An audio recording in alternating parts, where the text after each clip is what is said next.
নতুন বছৰৰ আৰম্ভণিৰ দিনটোতে মই আপোনালোক সকলোকে নতুন বছৰৰ শুভেচ্ছা জনাইছোঁ আৰু অসমবাসী ৰাইজলৈও আপোনালোকৰ জৰিয়তে নতুন বছৰৰ শুভেচ্ছা জ্ঞাপন কৰিছোঁ। মই কেইটামান চৰকাৰৰ বিগত 5 বছৰৰ আমাৰ কেইটামান প্ৰাপ্তিৰ বিষয়ে আপোনালোকক ক'ব বিচাৰিছোঁ আৰু যোৱাটো বিগত বছৰত ৰাজ্যখনৰ যি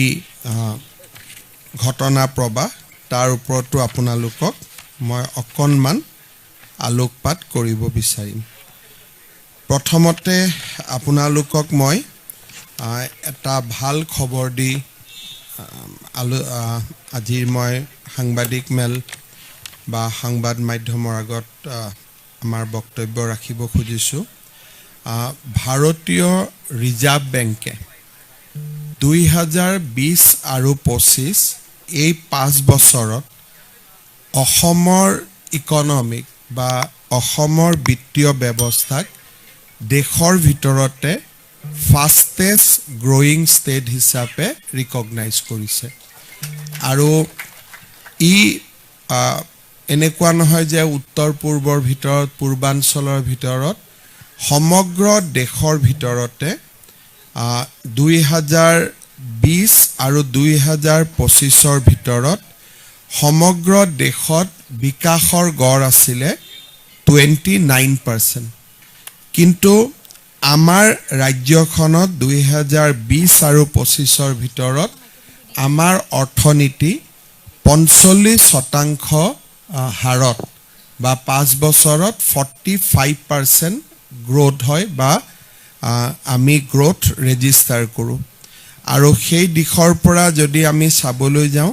আমাৰ ইকনমি 4,10,724 কোটি টকাৰ আছিলে আৰু এই বছৰত আমি 7,41,626 কোটি টকাত আমি প্ৰৱেশ কৰিছোঁ আৰু যদি আমি ইয়াক পাৰ্চেণ্টেজত যেতিয়া আমি চাব যাওঁ it is a growth of 45% আৰু নিশ্চিতভাৱে আমাৰ ৰাজ্যখনৰ অৰ্থনীতিয়ে যোৱা 5 বছৰত এখন বিকশিত ৰাজ্যৰ ফালে আমি অগ্ৰসৰ হোৱাৰ দিশত আগবাঢ়িছোঁ। এই সময়ছোৱাৰ ভিতৰত অসমৰ পাৰ কেপিটা ইনকাম অৰ্থাৎ প্ৰতিজন ব্যক্তিৰ উপাৰ্জন 54% বাঢ়িবলৈ সক্ষম হৈছে। ইকনমি বাঢ়িছে এট এ ৰেট অফ 45% আৰু মানুহৰ ব্যক্তিগত জীৱনৰ বা ব্যক্তিগত উপাৰ্জন বাঢ়িছে এট এ ৰেট অফ 54%। অৰ্থাৎ আমাৰ 2021 চনত 1,03,371 টকা প্ৰতি জনমূৰি আয় আছিলে। 5 বছৰ পিছত আমাৰ প্ৰতিজন ব্যক্তিৰে উপাৰ্জন 1,59,185 টকালৈকে বৃদ্ধি পাইছে। তাৰমানে এতিয়া আমাৰ অসমৰ প্ৰতি ব্যক্তিৰে উপাৰ্জন 1,60,000 টকাৰ ওচৰা ওচৰি গৈ আমি পাব পাৰিছোঁ and this is again A growth of 54%। আৰু যদি ইয়াকে আমি ৰাজ্যৰ ৰাজহলৈকে ৰূপান্তৰ কৰোঁ, আমাৰ ৰাজ্যৰ ৰাজহো যোৱা 5 বছৰত গ্ৰোথ হৈছে এট এ ৰেট অফ 53%। তাৰমানে যোৱা 5টা বছৰত আমি ফাষ্টেষ্ট গ্ৰয়িং ইকনমি হ'ব পাৰিছোঁ, পাৰ কেপিটা ইনকাম বাঢ়িছে,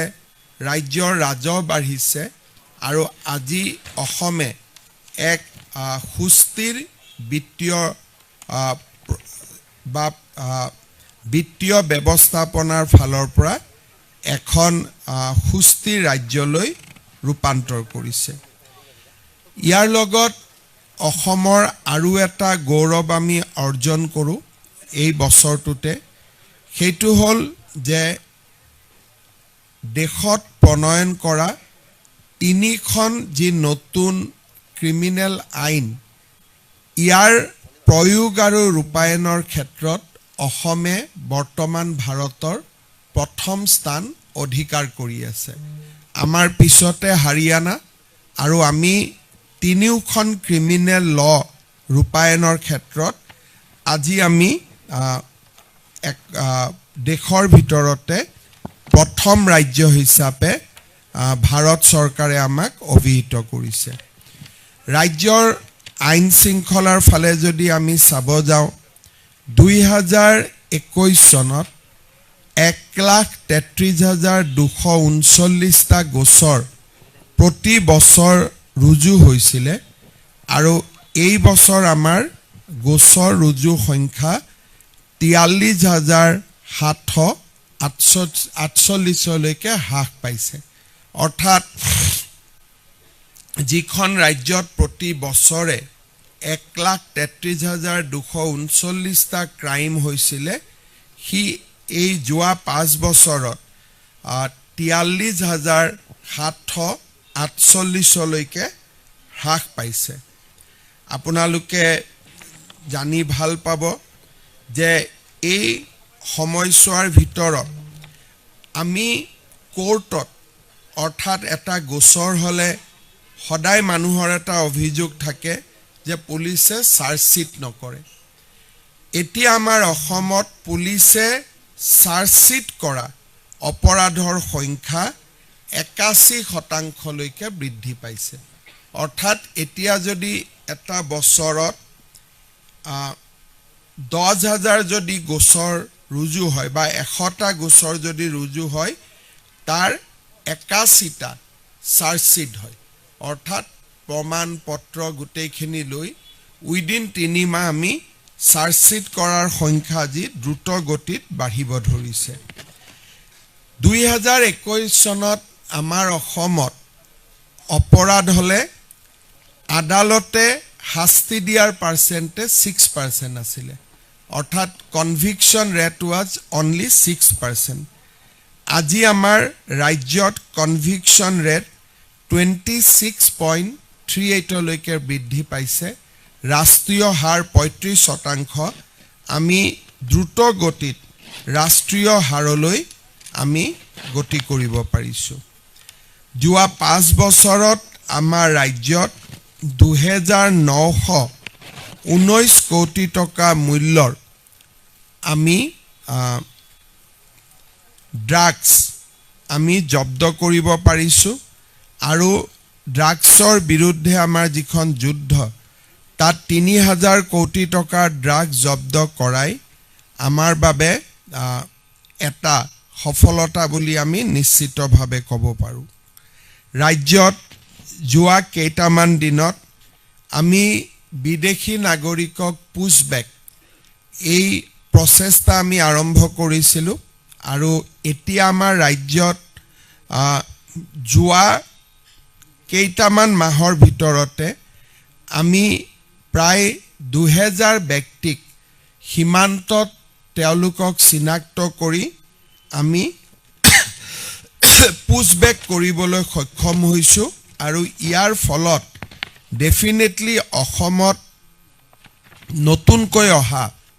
বিদেশী নাগৰিকৰ সংখ্যা দ্ৰুতগতিত কমি যাব আৰু এতিয়া ৰাজ্যত আৰু এটা আমি নতুন সিদ্ধান্ত লৈছো যে বিদেশী ন্যায়াধিকৰণে যিসকল ব্যক্তিক বিদেশী বুলি ঘোষণা কৰে তেওঁলোকক আমি উইদিন 1 উইক আমি তেওঁলোকক পুছবেক কৰাৰ বাবে সিদ্ধান্ত লৈছো যাতে তেওঁলোকে উচ্চ ন্যায়ালয় উচ্চতম ন্যায়ালয় এই গোটেই প্ৰক্ৰিয়াটোৰে বহুত দেৰি হৈ না যায় বিদেশী ন্যায়াধিকৰণে চিনাক্ত কৰাৰ লগে লগে তেওঁলোকক আমি পুছবেক কৰাৰ বাবে সিদ্ধান্ত লৈছো আমাৰ ৰাজ্যত এই ব্যৱস্থা আৰম্ভ হোৱাৰ লগে লগে আমি ভাবো যে ফৰেনাৰ্স বা বিদেশীৰ ওপৰত আমাৰ যেটো বহু দিনৰ পৰা এটা নন কম্প্ৰমাইজিং এটিচিউড লোৱাৰ প্ৰয়োজন আছিল সুপ্ৰিম কোৰ্টৰ ৰায়দানৰ পিছত আৰু সুপ্ৰিম কোৰ্টে আমাৰ ৰাজ্যৰ ইলিগেল ইমিগ্ৰেণ্ট এক্সপালশ্যন এক্টখনক আভেল কৰি দিয়াৰ লগে লগে এতিয়া আমি ইলিগেল ইমিগ্ৰেণ্টসকলক পুছবেক কৰা আমি এটা আমাৰ চৰকাৰৰ নীতিলৈকে আমি তাক ৰূপান্তৰ কৰিছোঁ আৰু তাৰ পৰিপ্ৰেক্ষিতত আমাৰ ৰাজ্যত মই ভাবোঁ যে গোটেই বিদেশী নাগৰিকৰ সমগ্ৰ ব্যৱস্থাটোতে এটা পৰিৱৰ্তন আহিবলৈ সক্ষম হ'ব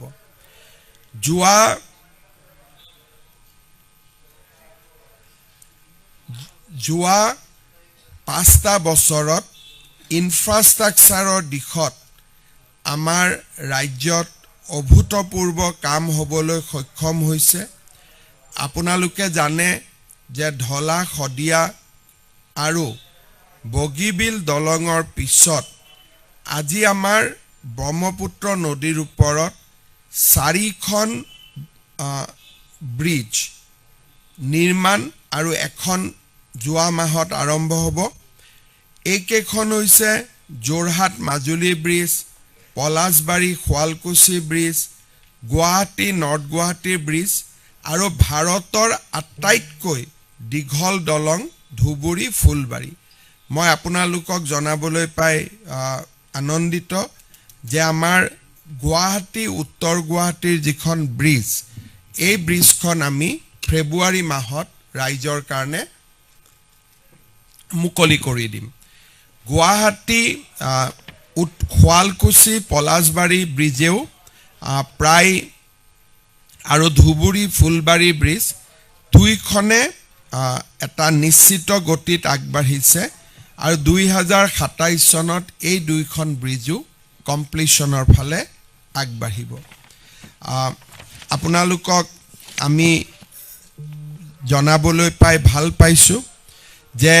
গুৱাহাটী ৰিং ৰোড প্ৰজেক্ট আমাৰ আৰম্ভ হৈছে তাতো নাৰেংগী কুৰুৱাৰ ওপৰত এখন দলং হ'ব এই মাহৰ 18 বা 17 তাৰিখে ভাৰতৰ প্ৰধানমন্ত্ৰী ডাঙৰীয়াই কাজিৰঙাৰ ওপৰত 32 কিলোমিটাৰৰ যিখন এলিভেটেড কৰিডৰ 6,957 কোটি টকা ব্যয়েৰে নিৰ্মাণৰ প্ৰস্তাৱ লোৱা হৈছে তাৰ প্ৰধানমন্ত্ৰী ডাঙৰীয়াই আধাৰশিলা স্থাপন কৰিব যদিও ঘৰুৱা ভাষাত আমি 32 কিলোমিটাৰ বুলি কওঁ বৰ্তমান ইয়াৰ লেংথ 34.45 কিলোমিটাৰ হ'ব তাৰ মানে এখন লগভগ 35 কিলোমিটাৰৰ এলিভেটেড কৰিডৰ হ'ব ভূমি অধিগ্ৰহণৰ প্ৰক্ৰিয়া প্ৰায় সম্পূৰ্ণ হৈছে আৰু এই এলিভেটেড কৰিডৰৰ প্ৰকল্পও আমি প্ৰায় এতিয়া আৰম্ভ কৰিবৰ পৰা পৰ্যায়ত আহি উপস্থিত হলো আৰু এটা ডাঙৰ প্ৰজেক্ট সেইটো হৈছে টুৱাইন টিউব আণ্ডাৰ ৱাটাৰ টানেল এইটো 4 লেনিং কৰাৰ কথা আছিলে এতিয়া প্ৰধানমন্ত্ৰী ডাঙৰীয়াই আগ্ৰহ প্ৰকাশ কৰিছে যে গহপুৰৰ পৰা নুমলীগড়ৰ যিটো প্ৰস্তাৱিত টুৱাইন টিউব আণ্ডাৰ ৱাটাৰ টানেল হ'ব তাতে ৰেলকো সংযোজিত কৰা ইমান দিনে আমাৰ প্ৰস্তাৱ চলি আছিলে যে ইয়াত মটৰ গাড়ী অহা যোৱা কৰিব কেবিনেটত বিষয়বস্তু অহাত প্ৰধানমন্ত্ৰী ডাঙৰীয়াই ক'লে যে ইয়াত ৰেলো সংযোজিত কৰিব লাগে গতিকে যিটো 12,000 কোটি টকাৰ প্ৰজেক্ট আছিল নাও it will be almost 20,000 crores আৰু ইতিমধ্যে ভাৰত চৰকাৰৰ বিত্ত মন্ত্ৰালয়ে এই প্ৰজেক্টটো অনুমোদন জনাইছে আৰু যিকোনো মুহূৰ্ততে ই কেবিনেটত অনুমোদন হোৱাৰো সম্ভাৱনা আছে আৰু ই যদি এই টানেলটো যদি কাৰ্যত পৰিণত হয় আমাৰ ৰাজ্যৰ আৰু এটা ক'ব গ'লে বহুদিনীয়া অভাৱ বুলি নকওঁ যে ৰাজ্যখনৰ মৰ্যাদা বৃদ্ধিত আৰু এটা ডাঙৰ সহায় কৰিব ইয়াৰ এই সময়ছোৱাৰ ভিতৰতে প্ৰধানমন্ত্ৰী ডাঙৰীয়াই ফেব্ৰুৱাৰীত কোকৰাঝাৰ আৰু গেলেফুৰ মাজত প্ৰস্তাৱিত নতুন ৰেল লাইনৰো আধাৰশিলা স্থাপন কৰিব আৰু তাৰ লগে লগে কোকৰাঝাৰৰ বাছবাৰীত ৰেলৱে ৱাগন অভাৰহলিং বা ৱাগন নিৰ্মাণৰ মেৰামতিৰ এটা ডাঙৰ ফেক্টৰী এটাও ভাৰত চৰকাৰে আৰম্ভ কৰিব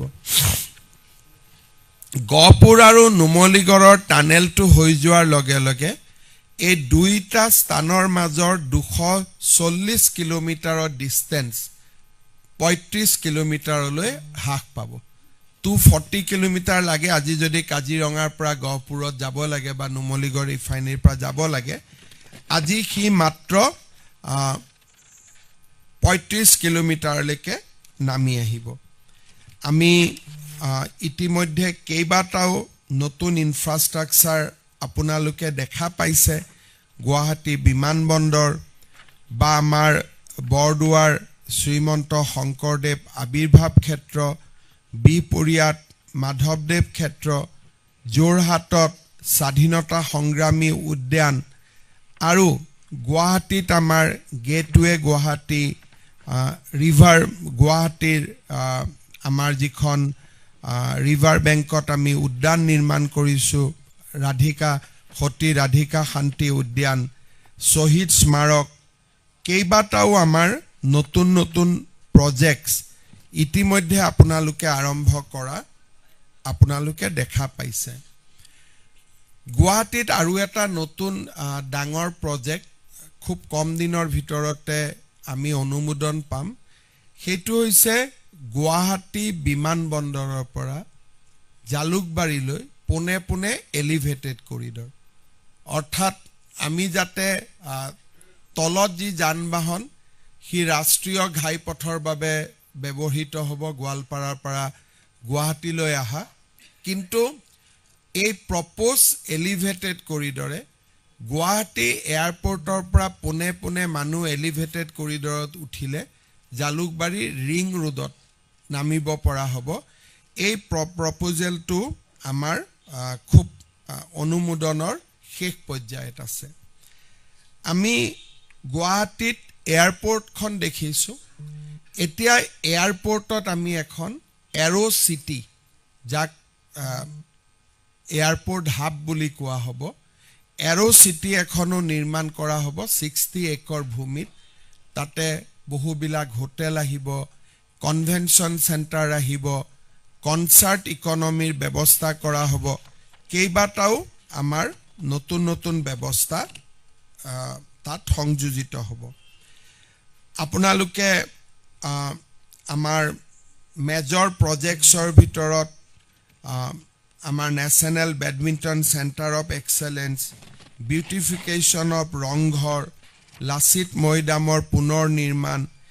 এই গোটেইবিলাকৰ বিষয়ে আপোনালোক অৱগত লাচিত বৰফুকন পুলিচ একাডেমি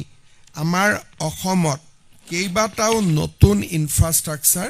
নিৰ্মাণ হৈ উঠিছে আপোনালোকে জানি আৰু ভাল পাব যে এছিয়ান ডেভেলপমেণ্ট বেংকৰ লগত আমাৰ এখন চুক্তি হৈছে কাম 2 দিনতে আৰম্ভ হ'ব গুৱাহাটী মেডিকেল কলেজৰ পুৰণা বিল্ডিংটো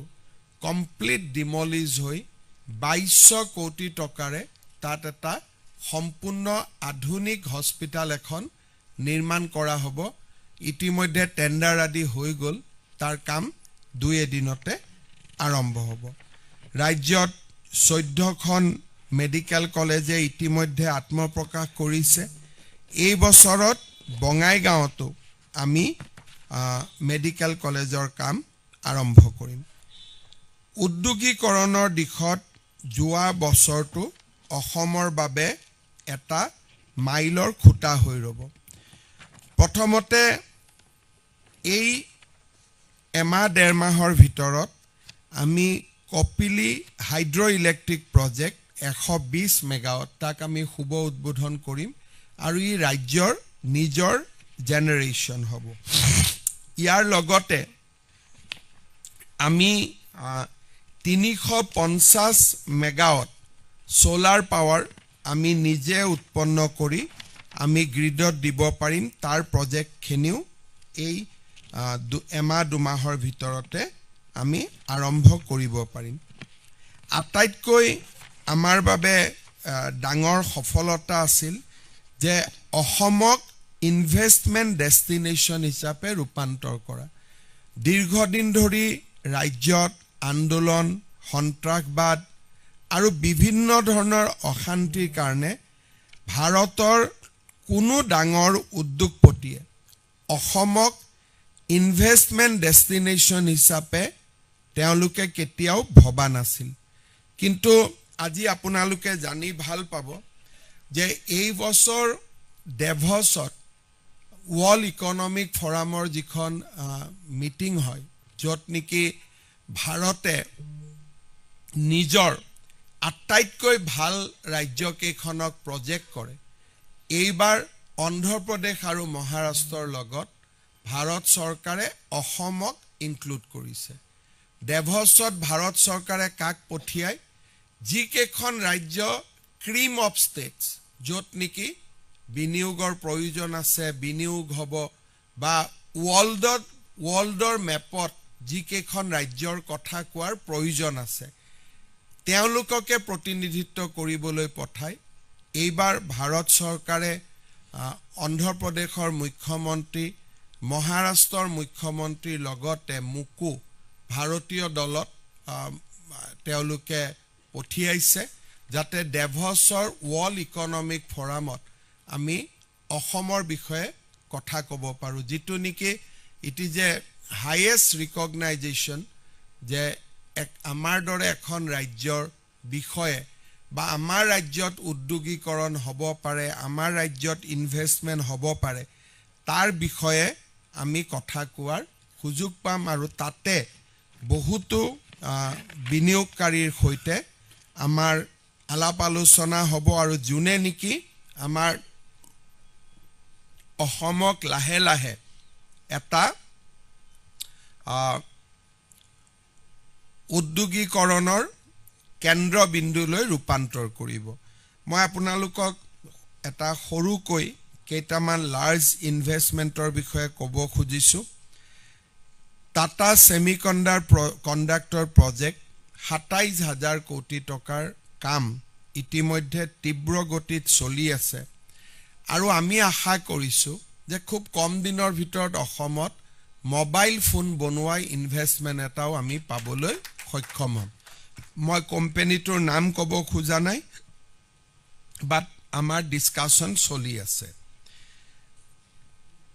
টাটা সেমিকন্ডাক্টৰত যদি ২৭,০০০ কোটি টকাৰ বিনিয়োগৰ কাম চলি আছে আমাৰ নুমলীগড় ৰিফাইনাৰীত ২৮,০০০ কোটি টকাৰ বিনিয়োগৰ কাম চলি আছে নৰ্থ ইষ্ট গ্যাস ডিস্ট্ৰিবিউশন কোম্পানীৰ জৰিয়তে ৪,০০০ কোটি টকাৰ বিনিয়োগৰ কাম চলি আছে সাপৰত আমাৰ যেটো 3,200 megawatt coal base ultra super critical technology thermal power হ'ব তাতে ৪০,০০০ কোটি টকাৰ ব্যয়ৰ প্ৰস্তাৱ ৰখা হৈছে আমাৰ methanal plant Assam petrochemical limited তেওঁলোকে ২০০০ কোটি টকা দি প্ৰজেক্ট প্ৰায় কমপ্লিশনৰ পৰ্যায়লৈকে লৈ গৈছে আৰু নামৰূপত ১০,৬০১ কোটি টকাৰে আজি আমি ইউৰিয়া কমপ্লেক্স এমোনিয়া ইউৰিয়া কমপ্লেক্সৰো কাম আৰম্ভ কৰিব খুজিছো অসমত আৰু এটা বিনিয়োগ লাহে লাহে আগবাঢ়ি গৈছে হেতু হল পাম ষ্টৰেজ অৰ্থাৎ অসমৰ পাহাৰৰ যেটো আমাৰ যেটো জিওগ্ৰাফি এই জিওগ্ৰাফিটো পাম ষ্টৰেজৰ কাৰণে খুবেই উপযোগী পাম ষ্টৰেজ মানে হল যে দিনত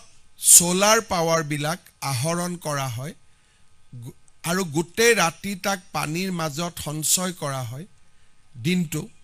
আৰু ৭ বজাৰ লগে লগে একেটা ইলেক্ট্ৰিসিটি গ্ৰিডত এৰি দিয়া হয় তাৰ মানে তেতিয়া দিনত যেটো সোলাৰ পাৱাৰ তাক ৰাতিও পাব পৰাৰ ব্যৱস্থা হয় এতিয়ালৈকে আমি অসমত ৫টা পাম ষ্টৰেজৰ বাবে এমইউ কৰিছো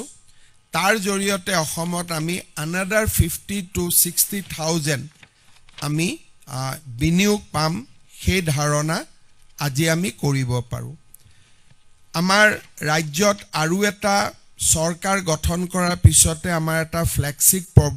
প্ৰগ্ৰেম আছিলে যে আমি কৃষকৰ পৰা ধান কিনিম যোৱা বছৰটোত আমি 8.5 লাখ কুইণ্টল মেট্ৰিক টন ধান আমি কিনিবলৈ সক্ষম হৈছোঁ 2020ত আমি টোটেল ধান কিনিছিলোঁ 2 লাখ মেট্ৰিক টন যোৱা বছৰ আমি ধান কিনিছোঁ কৃষকৰ পৰা 8.50 লাখ মেট্ৰিক টন ইয়ে এটা কথা স্পষ্টভাৱে প্ৰমাণ কৰিছে যে উদ্যোগীকৰণৰ সমান্তৰালভাৱে ৰাজ্যত কৃষি অৰ্থনীতিও সবল হৈছে 2 লাখৰ পৰা 8 লাখ মেট্ৰিক টন যেটো আমি ধান কিনিছোঁ this is a increase of 80% ৰাজ্যত আমাৰ আন কেইবাটাও নতুন কাম মিল্ক প্ৰসেসিং ইউনিট তাৰ পিছত আমাৰ মুগাৰ ওপৰত নতুন ব্যৱস্থা আমাৰ ধানৰ লগতে মসুৰ ডাল আমাৰ ঢালৰ লগতে মাষ্টাৰ্ড অইল কিনা নতুন প্ৰকিউৰমেন্ট পলিচি এই গোটেই বিলাকে আমাৰ ৰাজ্যত এটা বিনিয়োগৰ নতুন পৰিবেশ এটা সৃষ্টি কৰিছে ৰাজ্যত নিবনুৱা যুৱক যুৱতীক আমি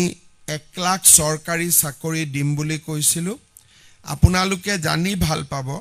যে আমি ইতিমধ্যে 1,46,000ত ভৰি দিছো যোৱা 9 আৰু 10 তাৰিখে এডিআৰই 10,000 নিযুক্তি হোৱাৰ লগে লগে ই 1.5 লাখৰ সংখ্যা পাৰ কৰিব আৰু ফেব্ৰুৱাৰী মাহত হবলগীয়া আৰু কেইবাটাও নিযুক্তিয়ে মই ভাবো যে আমাক 1.5 লাখৰ অতিক্ৰম কৰি আমি 2 লাখৰ ফালে তীব্ৰ গতিত আমি যাত্ৰা আৰম্ভ কৰিম ৰাজ্যত নিবনুৱা যুৱক যুৱতীক কৰ্ম সংস্থাপন দিয়া ইমান ডাঙৰ ব্যৱস্থা আগত কেতিয়াও হোৱা নাছিল ইয়াৰ সমান্তৰালভাৱে আমি 1 লাখ লৰা ছোৱালী 2 লাখৰ পৰা 5 লাখলৈ বিনা মৰ্টগেজ আৰু বেংকৰ কোনো হস্তক্ষেপ নোহোৱাকৈ ৰাজ্য চৰকাৰৰ পুঁজিৰে আমি 1 লাখ লৰা ছোৱালীক উদ্যোগী কৰি তুলিবলৈ আমি যে প্ৰচেষ্টা লৈছিলো হিও আজি বিভিন্ন ধৰণে সুফল দেখুৱাবলৈ সক্ষম হৈছে আমাৰ ৰাজ্যত দুখীয়া দৰিদ্ৰ মানুহক সহায় কৰাৰ বাবে আমি বহুবিলাক কাম কৰি আছো যোৱা 5 বছৰত ৰাজ্যত অৰুণোদয় হিতাধিকাৰীৰ সংখ্যা 38 লাখলৈকে বৃদ্ধি পাইছে মহিলা উদ্যমিতাৰ জৰিয়তে 32 লাখ মহিলাক সহায় কৰা হৈছে বিনামূলীয়া চাউলৰ লগতে 100 টকাত মসুৰ ডাল চেনি দালি 70 লাখ পৰিয়াললৈ আগবঢ়োৱা হৈছে আমাৰ ছাত্ৰ ছাত্ৰীক প্ৰতি বছৰে 3.90 লাখ ছাত্ৰ ছাত্ৰীক বিনামূলীয়া নামভৰ্তিৰ সুবিধা দিয়া হৈছে মিছন বসুন্ধৰাৰ জৰিয়তে 3 লাখ লোকক মাটিৰ অধিকাৰ প্ৰদান কৰা হৈছে কেশলেস মেডিকেল ট্ৰিটমেন্ট 26 লাখ পৰিয়াললৈ আগবঢ়োৱা হৈছে আৰু আমাৰ ৰাজ্যত নিযুত মইনাৰ দৰে ট্ৰান্সফৰমেটিভ স্কিম আমি লবলৈ সক্ষম হৈছো আপোনালোকে জানি ভাল পাব যে আমি কেইটামান ফিউচাৰ প্ৰজেক্ট বা ভৱিষ্যদৰ্শী প্ৰজেক্ট যোৱা বাজেটত আমি উল্লেখ কৰিছিলো তাৰ ভিতৰত আমাৰ এটা ডাঙৰ প্ৰজেক্ট আছিলে সেইটো হল ক্যান্সাৰ ট্ৰিটমেন্টৰ ক্ষেত্ৰত কেঞ্চাৰ ট্ৰিটমেণ্টৰ ক্ষেত্ৰত ৰেডিঅ'থেৰাপিত লাহে লাহে মানুহে বা আমাৰ বিভিন্ন চিকিৎসালয়বিলাকত আমি নতুন নতুন ৰেডিঅ'লজিকেল ইকুইপমেণ্ট আনিবৰ কাৰণে আমি সক্ষম হৈছোঁ 17খন আমাৰ কেঞ্চাৰ হস্পিটাল আমি আৰম্ভ কৰিবৰ কাৰণে সিদ্ধান্ত লৈছিলোঁ 9খন ইতিমধ্যে কাৰ্যক্ষম হৈছে কিন্তু এইবাৰ আপোনালোকক আমাৰ বিভাগৰ পৰা আৰু অলপ কোৱা হ'ব সিদ্ধাৰ্থ उसका मशीन का नाम क्या था नो कॉस्ट कितना है 500 কোটি টকা ব্যয় কৰি আমি অসমত প্ৰটন থেৰাপি মেচিন আমাৰ ক্যান্সাৰ গ্ৰিডত আমি আনিবৰ কাৰণে সিদ্ধান্ত লৈছো ইতিমধ্যে টেন্ডাৰ পাবলিশ কৰা হৈছে প্ৰটন থেৰাপি মেচিন টাটাৰ লগত আছে আৰু মাদ্ৰাজ এপলৰ লগত আছে কোনো গভৰ্নমেন্ট সিস্টেমত প্ৰটন থেৰাপি মেচিন নাই আৰু ক্যান্সাৰ ট্ৰিটমেন্টৰ কাৰণে ই হৈছে প্ৰিচিজন বেস ৰেডিঅলজি মানে ট্ৰিটমেন্ট হয় ৰেডিঅলজিক্যাল ট্ৰিটমেন্ট হয় আমি ৰাজ্যত 500 কোটি টকা ব্যয়েৰে আমি প্ৰটন থেৰাপি মেচিন আনিবলৈ সিদ্ধান্ত গ্ৰহণ কৰিছো ইয়াৰ বাবে প্ৰয়োজনীয় পইচা বা টকা সংগ্ৰহৰ যেটো ব্যৱস্থা সেইটো অভিনৱ আমি CSR ৰ পৰা প্ৰায় 50 কোটি টকা পাইছো আৰু আমি ৰাজ্য আৰু বিভিন্ন CSR ৰ পৰা লম কোভিডৰ সময়ত আমাক ৰাইজে দান বৰঙণি দিছিলে তেতিয়া আমাৰ 50 কোটি টকা সঞ্চয় হৈছিলে তাকো আমি প্ৰটন থেৰাপি মেচিনত ব্যয় কৰিম বিশ্ব বেংকে আমাক 250 কোটি টকা দিব প্ৰটন থেৰাপি মেচিনৰ কাৰণে যে লোন আৰু বাকি টকা আমি ৰাজ্যৰ বাজেটৰ পৰা দিম তো Assam will be the first state to have a proton therapy machine in the public health system আৰু ইয়াৰ লগে লগে এই ইকুইপমেন্টটো আমাৰ অহাৰ লগে লগে অসমত মেডিকেল টুৰিজমৰ এটা নতুন যাক আমি কম যে নতুন দিগন্ত এটা অসমৰ কাৰণে মুকলি হ'ব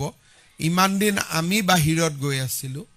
প্ৰটন থেৰাপি অহাৰ লগে লগে ইণ্ডিয়াৰ ম্যাক্সিমাম ক্যান্সাৰ পেশেন্ট অসমত ট্ৰিটমেন্টৰ কাৰণে আহিব যিসকলক হাই ৰেঞ্জত ৰেডিঅ'থেৰাপিৰ প্ৰয়োজন আছে এই সময়ছোৱাত আমি 5218টা শিশুৰ হাৰ্টৰ অস্ত্ৰোপচাৰ কৰিব পাৰিছো আমি ন্যাশনাল ডায়ালিসিস প্ৰগ্ৰামেৰে 10 লাখ কিডনি পেশেন্টৰ ডায়ালিসিস সেশন কৰিব পাৰিছো আৰু আমি ফ্ৰী ডায়াগনস্টিক স্কিমৰ জৰিয়তে আমি প্ৰায় 40 লাখ লোকক আমি বিনামূলীয়াকৈ আমি বিভিন্ন ডায়াগনিষ্টৰ সুবিধা দিব পাৰিছো ৰাজ্যৰ শিক্ষা খণ্ডত ড্ৰপ আউট আমাৰ যেটো ৰেট আছিলে তাত আমি প্ৰথমবাৰৰ বাবে যাক কয় অংকুশ বা তাক আমি এটা হল্ড কৰিব পাৰিছো যে ড্ৰপ আউটৰ সংখ্যা যাতে বাঢ়ি না যায় 2015 চনত আমাৰ প্ৰাইমেৰী স্কুলত ড্ৰপ আউট আছিলে 7.4 এতিয়া আমাৰ ড্ৰপ আউট 3.8 লৈকে নামিছে আপাৰ প্ৰাইমেৰী ড্ৰপ আউট আছিলে 7.1% এতিয়া 5% লৈ নামিছে আৰু সেকেন্ডাৰী 30% আছিলে এতিয়া আমি 17% লৈকে হ্ৰাস কৰিবলৈ আমি সক্ষম হৈছো আমাৰ টি গাৰ্ডেনৰ ক্ষেত্ৰত যিখন আমি বিল পাস কৰিছো যত নেকি টি গাৰ্ডেনৰ মাটি বা লেবাৰ কলনীৰ মাটি আমি টি গাৰ্ডেনৰ শ্ৰমিক সকলক দিম ইউ এখন অসমত ট্ৰান্সফৰ্মেটিভ লেজিসলেশন ৰাজ্যপাল মহোদয়ে ইতিমধ্যে তাত হস্তাক্ষৰ কৰিছে আৰু আমি ল্যান্ড একুইজিশনৰ প্ৰসেস আৰম্ভ কৰিছো 3,33,000 ফ্যামিলিক ই উপকৃত কৰিব আমাৰ চাহ বাগিচাৰ মালিকসকলৰ এই ক্ষেত্ৰত কোঅপাৰেশ্যন আমি যথেষ্ট ভাল পোৱা নাই সেইবাবে আমি এটা সিদ্ধান্ত লৈছোঁ যে যিসকল মালিকে এই একুইজিশ্যন প্ৰচেছটোত আমাক সহায় নকৰিব চৰকাৰে তেওঁলোকৰ প্ৰতি আগবঢ়োৱা সকলো ইনচেন্টিভ আমি উইথড্ৰ কৰিম আজি আমি চাহ বাগিচাৰ মালিকসকলক বছৰি প্ৰায় 150 কোটি টকাৰ ইনচেন্টিভ দিওঁ অৰ্থডক্স টিৰ ক্ষেত্ৰত দিওঁ কেপিটেল ইনচেন্টিভ কেপিটেল ইনভেষ্টমেণ্টৰ কাৰণে দিওঁ আমি যিসকল বাগানৰ মালিকে আমাৰ লগত এই প্ৰচেষ্টাত সহযোগিতা নকৰিব বা কোৰ্ট আদিলৈকে যাব তেওঁলোকক আমি দিয়া সকলো ধৰণৰ ইনচেন্টিভ আমি উইথড্ৰ কৰিম আৰু তেওঁলোকৰ লগত ডেফিনেটলি আমাৰ সম্পৰ্কটো আমি নতুনকৈ বিবেচনা কৰিম কাৰণ আমি বিচাৰো যে 200 বছৰ পিছত এইটো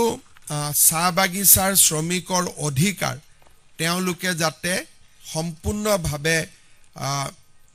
মাটিৰ অধিকাৰ পাব পাৰে এয়া তেওঁলোকৰ অধিকাৰ আৰু তেওঁলোকৰ অধিকাৰত আমি হস্তক্ষেপ কৰাটো উচিত নহয় আৰু বাগিচাৰ সমূহ স্বত্বাধিকাৰীসকলক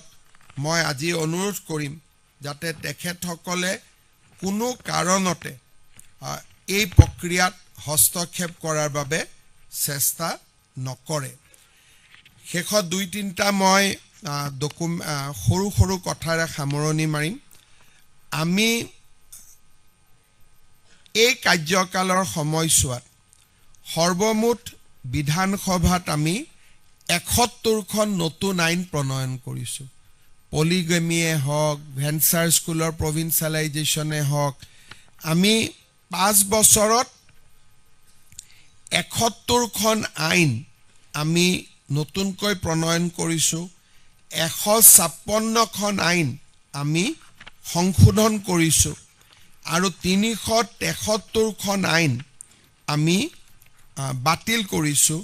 যিসমূহ সময়ৰ লগত খাপ নাখায় তেনেকুৱা বহু আইন আমি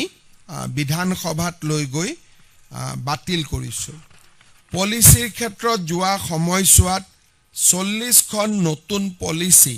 গভৰ্নেন্সৰ দৃষ্টিভংগীৰে আমি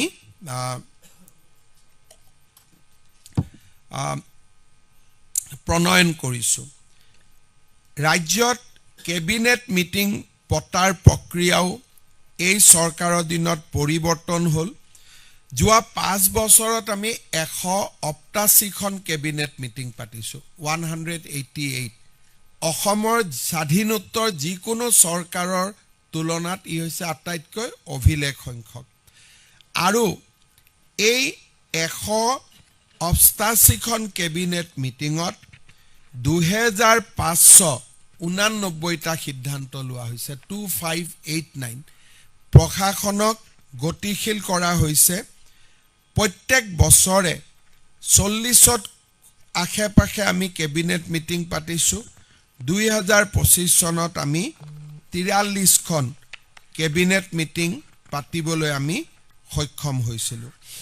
যোৱা বছৰটোত আমাৰ ৰাজ্যত কেইবাজনো বিশিষ্ট ব্যক্তিয়ে ৰাজ্যক ভ্ৰমণ কৰে ভাৰতৰ ৰাষ্ট্ৰপতি মহোদয় অসমলৈ এবাৰ আহে প্ৰধানমন্ত্ৰী ডাঙৰীয়াই যোৱা 2025 চনত 3বাৰ অসমলৈ আহে গৃহমন্ত্ৰী ডাঙৰীয়া অসমলৈ 4বাৰ আহে বিত্তমন্ত্ৰী ডাঙৰীয়ানী এবাৰলৈ আহে অৰ্থাৎ আমাৰ ৰাজ্যত কেন্দ্ৰীয় চৰকাৰৰ প্ৰতিনিধিসকলৰ বা কেন্দ্ৰীয় চৰকাৰৰ বিষয়াসকলৰ বা প্ৰধানমন্ত্ৰী ৰাষ্ট্ৰপতিৰ দৰে উচ্চ পদস্থ ব্যক্তিসকলৰ ভিজিট অসমত অব্যাহত থাকে আৰু এতিয়ালৈকে প্ৰধানমন্ত্ৰীয়ে টোটেল অসমত 37 টাইমছ 37 বাৰ অসমলৈ আহিছে যিটো 75 বছৰৰ ভিতৰত এটা ৰেকৰ্ডছ বুলি ক'ব লাগিব এই সময়ছোৱাত মুখ্যমন্ত্ৰী হিচাপে কেবিনেট মিটিঙৰ উপৰিও আমি ক'ব গ'লে প্ৰতি বছৰে ডিপাৰ্টমেণ্টেল ৰিলেটেড মিটিংছ আৰু ডিচিশ্যনছ আমাৰ বহুবিলাক হয় আৰু আপোনালোকে জানি ভাল পাব যে মুখ্যমন্ত্ৰী লেভেলত প্ৰতি বছৰে এভাৰেজ 85খন review meetings with various department আমি কৰিব পাৰিছোঁ আৰু প্ৰত্যেক বছৰে অসমৰ বিভিন্ন জিলাত মুখ্যমন্ত্ৰীৰ ভ্ৰমণ আৰু নাইট ষ্টেও প্ৰতি বছৰে বাঢ়ি গৈছিলে 2021ত 21টা নাইট ষ্টে 2022ত 46টা নাইট ষ্টে 2033ত 31টা 2024ত 45টা 2025ত 36 টাইমছ তাৰমানে ইমান বিলাক নাইট ষ্টে আমাৰ বাহিৰতো সম্ভৱ হৈছে এই সময়ছোৱাৰ ভিতৰত 2025ত আমাৰ মন্ত্ৰী ৰঞ্জিত দাসে 32খন জিলালৈকে গৈছে পীযুষ হাজৰিকাই 34 ডিষ্ট্ৰিক্টলৈকে গৈছে জয়ন্ত মল্ল বৰুৱা 34 ডিষ্ট্ৰিক্টলৈকে গৈছে যোগেন মোহন 24খন জিলালৈকে গৈছে ৰণোজ পেগু 29খন জিলালৈকে গৈছে উৰ্খাও গৌৰা ব্ৰহ্ম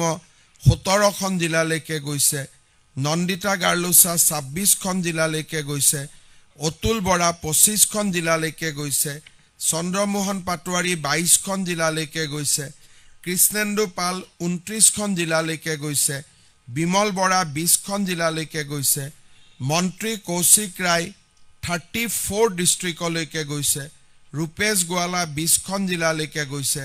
কেশৱ মহন্ত 24খন জিলালৈকে গৈছে অশোক সিংগাল 21খন জিলালৈকে গৈছে প্ৰশান্ত ফুকন 24খন জিলালৈকে গৈছে অজন্তা নেওগ 20খন জিলালৈকে গৈছে চৰণ বড়ো 7খন জিলালৈকে গৈছে কেইগৰাকীমান মন্ত্ৰী মোটামুটি সকলোৰে আছে আমাৰ টোটেল 2705টা ভিজিট মন্ত্ৰীবিলাকৰ জৰিয়তে ডিষ্ট্ৰিক্টলৈকে কৰা হৈছে এই গোটেইবিলাক আমাৰ যিটো আমাৰ ৰাজ্যৰ যিটো প্ৰশাসনিক ব্যৱস্থা তাত ই যথেষ্ট পৰিৱৰ্তন আনিছে প্ৰত্যেক 5 বছৰত প্ৰতিটো বছৰতে এছপি ডিসি কনফাৰেন্স কৰা হৈছে যিবিলাক আগতে আমাৰ ইনষ্টিটিউশনালাইজ নাছিলে এইবাৰ আমি এই গোটেইবিলাকক ইনষ্টিটিউশনালাইজ কৰিবৰ বাবে সক্ষম হৈছো আমাৰ চৰকাৰৰ দিনত হোৱা কেইটামান ঘটনা প্ৰবাহ আমি নিশ্চয় আজি মনত পেলাম UNESCO world heritage site Charaideo Moidam আমাৰ অসমীয়া ধ্ৰুপদী ভাষাৰ মৰ্যাদা বিহুৰ গ্ৰীনিজ ওয়াৰ্ল্ড ৰেকৰ্ড জুমুৰৰ বিশ্বজুৰি জুমুৰৰ প্ৰদৰ্শন আৰু শেহতীয়াকৈ বৃন্দাবনী বস্ত্ৰক অসমলৈ উভতাই লৈ অহাৰ প্ৰক্ৰিয়া ই এক যোৱা বছৰটোৰ মাইলৰ খুঁটা হৈ ৰব আটাইতকৈ আৰু এটা আমি আপোনালোকক জনাব খুজিছো যে এই সময়ছোৱাত এটা নোটেবল পৰিৱৰ্তন হৈছে আপোনালোকে সংসদত প্ৰধানমন্ত্ৰী ডাঙৰীয়াৰ ভাষণ শুনিলে আপোনালোকে কেতিয়াবা শুনিব মুগলৰ বিৰুদ্ধে যুঁজৰ কথা কওঁতে দেশৰ প্ৰধানমন্ত্ৰীয়ে ইয়াৰ আগলৈকে অকল শিৱাজী মহাৰাজৰ কথা কৈছিল কেইদিনমান আগতেও সংসদত প্ৰধানমন্ত্ৰী ডাঙৰীয়াই দিয়া ভাষণত স্বভাৱসুলভভাৱে এতিয়া শিৱাজী মহাৰাজৰ লগতে লাচিত বৰফুকনৰ নামো উচ্চাৰণ কৰা হয় আগত কোনো প্ৰধানমন্ত্ৰীয়ে কেতিয়াও শিৱাজী আৰু লাচিতৰ কথা একেলগে উল্লেখ কৰা নাছিল প্ৰধানমন্ত্ৰী ডাঙৰীয়াৰ যিকোনো ভাষণতে যদি মুগলৰ যুঁজৰ কথা ওলাইছে শিৱাজী মহাৰাজৰ লগতে আমাৰ লাচিত বৰফুকনৰ নামো একেলগে সন্নিবিষ্ট হৈছে মই ভাবো 400 বছৰৰ লাচিতৰ জন্ম জয়ন্তীয়ে লাচিত বৰফুকনক সমগ্ৰ ভাৰতবৰ্ষতে তেখেতৰ যোগ্য স্থানত প্ৰতিষ্ঠা কৰিবলৈ সক্ষম হৈছে লাচিত বৰফুকনৰ ওপৰত 52টা এপিসোডৰ এখন টেলিভিছন সিৰিয়েল কৰিবৰ কাৰণে ৰাজ্য চৰকাৰ আৰু প্ৰচাৰ ভাৰতীয়ে চুক্তিত স্বাক্ষৰ কৰিছে তাৰ শ্বুটিং আতিও ইতিমধ্যে আৰম্ভ হৈছে যিটোৱে নেকি লাচিত বৰফুকনক আকৌ এবাৰ বিশ্ব পৰ্যায়ত সংস্থাপিত কৰিব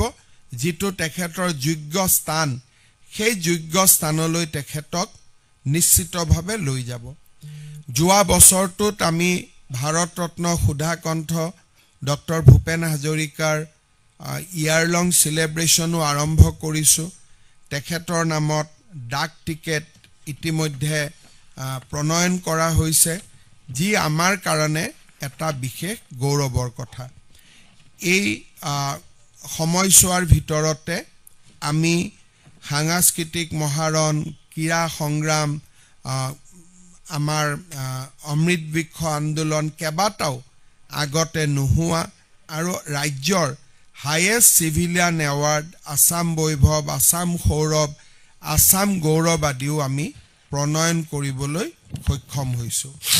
আজি মই আপোনালোকক আৰু এটা ভাল খবৰ দিব খুজিছো 2025 চনটো আমি পাৰ কৰিছো উইথ জিৰো ৰাইনো পচিং তানে 2025 চনটোত এটাও ৰাইনো পচিং হোৱা নাই এটাও গড় হত্যা হোৱা নাই আজি আমি যেহেতু 31 ডিসেম্বৰ পাৰ হৈ গল 2025 আমাৰ বাবে এটা গৌৰৱৰ মুহূৰ্ত আছিল যে জিৰো ৰাইনো পচিং আমি পাৰ কৰিব খুজিছো বন বিভাগৰ ওপৰতে মই আৰু দুটা কথা কওঁ কাজিৰঙা কাৰ্বি আলং ল্যান্ডস্কেপত আমি ওয়াইল্ড ডগ যাক এন্ডেঞ্জাৰ্ড ঢোলে বুলি কয় এই বিশেষ প্ৰজাতিটোক 35 বছৰৰ মূৰত আকৌ এবাৰ আমি দেখা পাইছো 35 বছৰ আগতে ইয়াক দেখা পোৱা গৈছিল আফটাৰ 35 ইয়াৰ্স এই ওয়াইল্ড ডগক আমি কাজিৰঙা কাৰ্বি আলং ল্যান্ডস্কেপত আকৌ দেখা পাইছো আৰু জানুৱাৰী 2025ত কাজিৰঙাত এটা ৰেয়াৰ সাইটিং হৈছিল সাইটিং অফ গোল্ডেন টাইগাৰ আমি কাজিৰঙাত গোল্ডেন টাইগাৰ আছে বুলি আমি জনা নাছিলো কিন্তু আমাৰ এইবাৰ জানুৱাৰীত আমি এটা ডাঙৰ ৰেয়াৰ সাইটিং এটা কৰিব পাৰিছো যিটো আমাৰ বাবে এটা গৌৰৱৰ বিষয় অসমত আমি বনভূমিৰ পৰা উচ্ছেদ কৰা ভূমিৰ পৰিণাম এতিয়া 1,45,000 বিঘা স্পৰ্শ কৰিছে অহা 3 তাৰিখেও এটা এভিকশন আছে টোটাল ল্যান্ড এভিক্টেড ল্যান্ড এনক্ৰোচ ফ্ৰী কৰা সংখ্যা 1,45,000 স্পৰ্শ কৰিছে তাৰ লগে লগে আপোনালোকে জানে যে আমাৰ ফৰেষ্ট ডিপাৰ্টমেন্টৰ পৰা কাজিৰঙাক আমি আৰু সুৰক্ষিত কৰা গুৱাহাটী জু আমি নতুনকৈ নিৰ্মাণ কৰা খুব সুন্দৰ কাম চলি আছে আপোনালোকে চাই পেলাই অত্যন্ত আনন্দ লাভ কৰিব মই কেইটামান আপোনালোকক এই বছৰৰ বাবে আমি কেইটামান নতুন কাম কৰিব খুজিছো আপোনালোকক সেই বিষয়ে জনাব খুজিছো কেন্দ্ৰীয় চৰকাৰে ইতিমধ্যে অষ্টম দৰমহা আয়োগ গঠন কৰিছে ভাৰতৰ কোনো ৰাজ্যই এতিয়ালৈকে ৰাজ্যিক পৰ্যায়ত ষ্টেট পে কমিশন গঠন কৰা নাই কিন্তু আজি আমি অসমৰ প্ৰাক্তন অতিৰিক্ত মুখ্য সচিব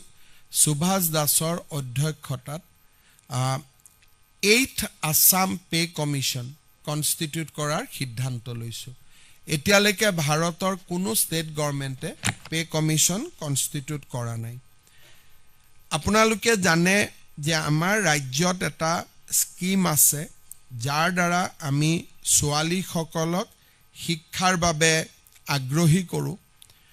সেইটো হল নিযুত মইনা আঁচনি নিযুত মইনা আঁচনিৰ জৰিয়তে আমি অসমৰ বহু ছাত্ৰ ছাত্ৰীক আজি আমি মান্থলি স্কলাৰশিপ দি যাব পাৰিছো আৰু পোষ্ট গ্ৰেজুৱেটত 2500 টকা গ্ৰেজুৱেটত 1250 টকা আৰু হাই সেকেন্ডাৰীত আমি 1000 টকাকৈ ছোৱালী সকলক আগবঢ়াম যেতিয়া ছোৱালীসকলক আমি আগবঢ়োৱাৰ নিশ্চিত উদ্দেশ্য আছিল যে আমি বাল্য বিবাহ প্ৰতিৰোধ কৰিব খোজো কিন্তু যোৱা কেইটামান দিনত ৰাজ্যত আমাৰ ছাত্ৰসকলে অলমোষ্ট এটা নীৰৱ আন্দোলন কৰিছে যে তেওঁলোককো বাবু আঁচনি এটা লাগে আজি আমি এই ধৰণে আপোনালোকক জনাব খুজিছো যে পোষ্ট গ্ৰেজুৱেট পঢ়া ছাত্ৰসকলক আমি ফেব্ৰুৱাৰী মাহৰ 1 তাৰিখৰ পৰা মাহত 2000 টকাকৈ আগবঢ়াম আৰু গ্ৰেজুৱেট পঢ়া ছাত্ৰসকলক আমি মাহত 1000 টকাকৈ আগবঢ়াম প্ৰথম বৰ্ষৰ পৰা এই বছৰ আমি টিডিসি আৰু পিজি ফাৰ্ষ্ট ইয়াৰৰ ষ্টুডেন্ট বিলাকক বা ষ্টুডেন্ট সকলক এই আঁচনিত আমি সামৰি লম এই আঁচনিখন সকলোৰে বাবে মুকলি নহব যাৰ পিতৃ মাতৃৰ উপাৰ্জন 4 লাখ টকালৈকে আছে তেওঁলোকৰ বাবে এই আঁচনিখন দিয়া হ'ব বিলো 4 লাখ চৰকাৰী চাকৰিয়াল আদি এই আঁচনিৰ পৰা বাদ পৰিব ছোৱালীসকলৰ ক্ষেত্ৰত আমি সকলোকে দিছো বাবু আঁচনিত আমি 4 লাখ টকা উপাৰ্জনলৈকে আমি এই আঁচনিৰ সহায় আগবঢ়াম আমাৰ ৰাজ্যত আমি আমাৰ জ্যেষ্ঠ নাগৰিকসকলক আমি 250 টকাকৈ বৃদ্ধ পেঞ্চন দিওঁ জানুৱাৰী মাহৰ পৰা আমি তেওঁলোকক 400 টকাকৈ বৃদ্ধ পেঞ্চন দিয়াৰ সিদ্ধান্ত লৈছো আগতে আমি বৰ্তমান 250 টকা দি আছো আমি তেওঁলোকক তেওঁলোকৰ বৃদ্ধ পেঞ্চন বা জ্যেষ্ঠ লোকৰ সন্মান ৰাখি আমি 400 টকালৈকে বৃদ্ধি কৰিম শেষত মই অসমৰ মহিলাসকলৰ বাবে এটা খবৰ দিব বিচাৰিছো নিৰ্বাচনৰ সময়ছোৱাত অৰুণোদয় আঁচনি প্ৰদান কৰা সদায় এটা বিতৰ্কিত বিষয় হৈ থাকে সেই কাৰণে কেতিয়াবা বিৰোধী পক্ষেও আপত্তি কৰে যে ইলেকশন চলি থাকোতে কিয় অৰুণোদয় দিলে আমি যাতে বিতৰ্কৰ ঊৰ্ধ্বত থাকিব পাৰো ফেব্ৰুৱাৰী মাহৰ 20 তাৰিখে অসমৰ প্ৰতি গৰাকী অৰুণোদয় হিতাধিকাৰীক বিহুৰ উপহাৰ হিচাপে আমি আগতীয়াকৈ 8000 টকা দিম তাৰনে প্ৰতি গৰাকী আই মাতৃ যিসকলে অৰুণোদয় আঁচনি পাই আছে they will get জানুৱাৰীত আমি তেওঁলোকক নিদিও একো ফেব্ৰুৱাৰী মাহত একেলগে ফেব্ৰুৱাৰী মাহৰ 20 তাৰিখে একেলগে আগতীয়াকৈ বহাগ বিহুৰ উপহাৰ হিচাপে তেওঁলোকক আমি 8000 টকা তেওঁলোকৰ বেংক একাউণ্টলৈকে হস্তান্তৰ কৰিম তেতিয়া আৰু বিহুলৈকে তেওঁলোকে সুন্দৰভাৱে তেওঁলোকৰ বিহু পালন কৰিব পাৰিব মই আপোনালোকৰ জৰিয়তে অসমৰ আই মাতৃ সকললৈকে এই সুন্দৰ উপহাৰটো ঘোষণা কৰিব খুজিছো আমাৰ ৰাজ্যত চেনি দালি আৰু নিমখ আমি 117 টকাত 1 কেজি কৈ 3 কেজি সামগ্ৰী দি আছিলো আজিৰ পৰা ৰেচনৰ দোকানত 70 লাখ ৰেচন কাৰ্ড হোল্ডাৰে এই আঁচনি 100 টকাত লাভ কৰিব 117 টকাৰ জৰিয়তে আমি আৰু 17 টকা আজিৰ পৰা হ্ৰাস কৰিছো আজিৰ পৰা তেওঁলোকে 100 টকাকৈ লাভ কৰিব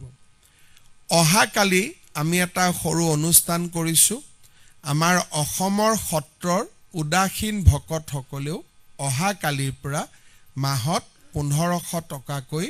তেওঁলোকে এটা সন্মান ৰাখি লাভ কৰিব মই আপোনালোকৰ জৰিয়তে আপোনালোকক মই যথেষ্টখিনি সুখবৰ দিলো কিন্তু ইমানবোৰ খবৰৰ মাজতো 2025 চনটো নিশ্চিতভাৱে জাতিৰ বাবে এটা দুৰ্ভাগ্যৰ বছৰ হিচাপে ৰৈ যাব কাৰণ 2025 চনত আমি জুবিনৰ দৰে মহান শিল্পী এগৰাকীক হেৰুৱালো আৰু তেখেতৰ মৃত্যুৰ পিছত অসমত সৃষ্টি হোৱা পৰিবেশ আৰু এক কঠিন পৰিবেশৰ মাজত অসম আৰক্ষীয়ে 3 মাহৰ ভিতৰতে এই গোটেই ঘটনাৰ তদন্ত কৰি দাখিল কৰা অভিযোগনামা নিশ্চয় 2025 চনৰ এটা স্মৰণীয় ঘটনাৱলী হৈ ৰব ৰাইজৰ আবেগ আৰু ৰাইজৰ মৰমক সন্মান জনাই ৰাজ্য চৰকাৰে আমি এই গোটেই ঘটনাটোৰ যাতে ন্যায় বাস্তৱসংগত হ'ব পাৰে লিমিটেড টাইমৰ ভিতৰত ন্যায় হ'ব পাৰে সেইকাৰণে ৰাজ্য চৰকাৰে ইতিমধ্যে অহা 12 জানুৱাৰীৰ পৰা স্পেচিয়েল পাব্লিক প্ৰসিকিউটৰ এই গোটেই ঘটনাটোক যাতে ন্যায়ালয়ত আমি প্ৰতিষ্ঠা কৰিব পাৰোঁ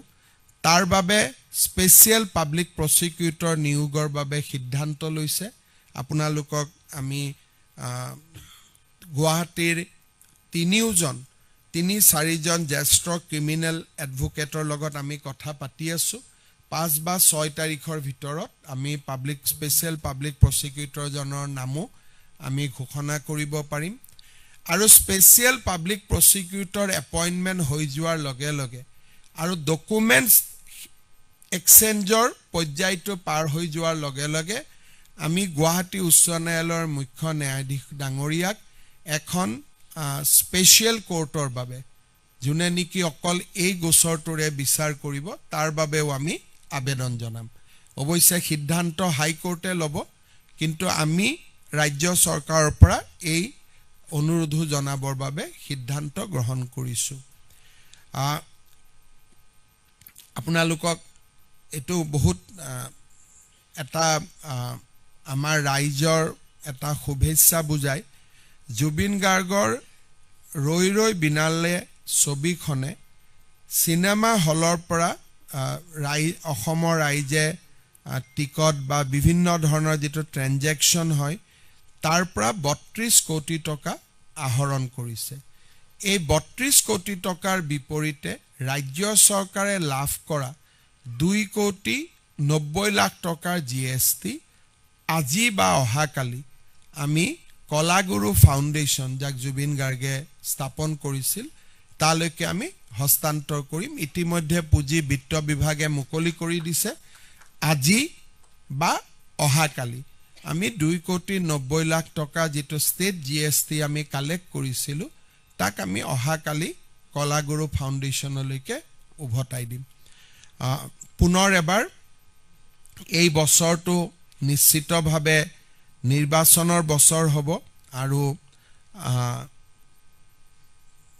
যোৱা বছৰ ফেব্ৰুৱাৰীৰ 27 তাৰিখে মডেল কোড অফ কণ্ডাক্ট দিয়া হৈছিল আৰু আমিও তেনেকে নিৰ্বাচনৰ বাবে প্ৰস্তুত হ'ব লাগিব হয়তো এই ধৰণৰ পৰিবেশ আমি নিৰ্বাচনৰ আগতে আৰু নাপাওঁ মই পুনৰ এবাৰ আপোনালোকক ধন্যবাদ আৰু খলাক জনাইছো যোৱা 5টা বছৰত এখন আন্দোলনকাৰী ৰাজ্যৰ পৰা অসমৰ পৰিচয় আমি ভাৰতৰ আটাইতকৈ ক্ষিপ্ৰ অৰ্থনৈতিক বিকাশৰ ৰাজ্যলৈ আমি ৰূপান্তৰ কৰিব পাৰিছো আৰু this is not a slogan this is a data of reserve bank of India from a state যাক নেকি আন্দোলন গুলি বোম গ্ৰেনেডৰ লগত যাৰ নাম জড়িত হৈ আছিল আজি সেইখন ৰাজ্যই ৰিজাৰ্ভ বেংক অফ ইণ্ডিয়াৰ এছেছমেণ্টত ফাষ্টেষ্ট গ্ৰোইং ইকনমি মই ভাবো এই এটা ডেটাই গোটেই সামাজিক ৰাজনৈতিক অৰ্থনৈতিক গোটেই বিকাশক সমাহিত কৰে কাৰণ ৰাজ্যত যদি আন্দোলন থাকিলেহেঁতেন আমাৰ ইমান গ্ৰোথ নহলহেঁতেন ৰাজ্যত যদি অশান্তি থাকিলেহেঁতেন আমাৰ ইমান গ্ৰোথ নহলহেঁতেন ৰাজ্যত যদি কৃষি উদ্যোগ সেৱা খণ্ডৰ বিকাশ নহলহেঁতেন আমি কেতিয়াও ইণ্ডিয়াৰ ফাষ্টেষ্ট গ্ৰোইং ষ্টেট হ'ব নোৱাৰিলোহেঁতেন এণ্ড আমি কাৰ লগত কম্পিট কৰিছো state like Tamil Nadu state like Karnataka state like Maharashtra এই সকলৰ লগত কম্পিট কৰি today Assam has became fastest growing economy in entire India. এতিয়া ইয়াৰ বহুবিলাক সুফল আমি পাম যেতিয়া এখন ৰাজ্যত এনেকুৱা ধৰণৰ এছেছমেন্ট ৰাজ্যলৈ আহে স্বাভাৱিকভাৱে ৰাজ্যত বিনিয়োগকাৰীৰো উপস্থিতি বৃদ্ধি পায় আৰু বিনিয়োগকাৰীৰ উপস্থিতি হোৱাৰ লগে লগে নিবনুৱা সমস্যা আদিও আমি দূৰ কৰাত সফল হ'ম মই আশা কৰিছো যে 2026 চন আমাৰ সকলোৰে বাবে ভাল হ'ব ৰাজ্যখনৰ বাবে আৰু বেছি ভাল হ'ব ৰাজ্যৰ প্ৰতিগৰাকী জনগণে সুখ সমৃদ্ধি আৰু সকলো ফালৰ পৰা শান্তিৰে পৰিপূৰ্ণ এখন সমাজ এখন ৰাজ্য লাভ কৰিব আৰু ব্যক্তিগত জীৱনতো ৰাজ্যৰ প্ৰতিগৰাকী ব্যক্তিয়ে নিশ্চয় এই বছৰটোত আৰু অধিক কীৰ্তিমান স্থাপন কৰিব পাৰিব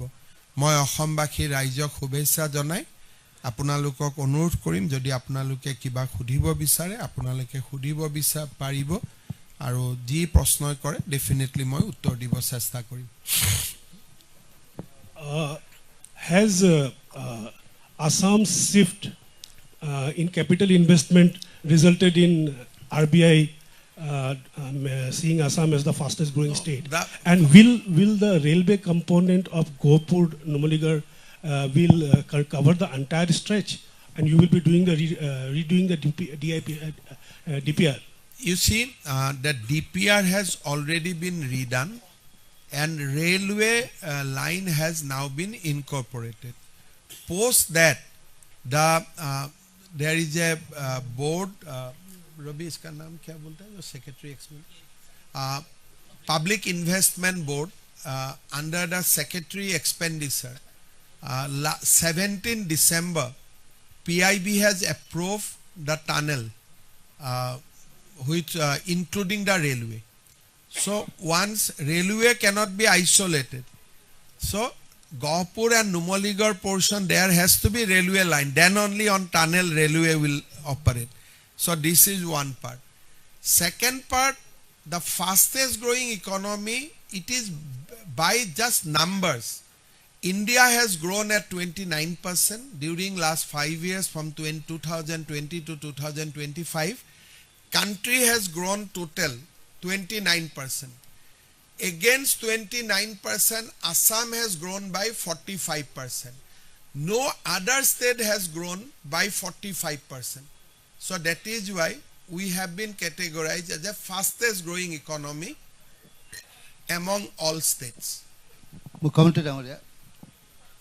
ডাঙৰীয়া ইতিমধ্যে আপুনি কেইবাটাও প্ৰসংগ উত্থাপন কৰিছে বিশেষকৈ অনুপ্ৰৱেশৰ যিটো প্ৰসংগ আৰু এই অসম আন্দোলনৰ পৰা এই প্ৰসংগটো বা এই বিষয়টো জটিলতা এতিয়াও আছে আৰু আজি কিছুদিন আগতে শহীদ স্মাৰক ক্ষেত্ৰ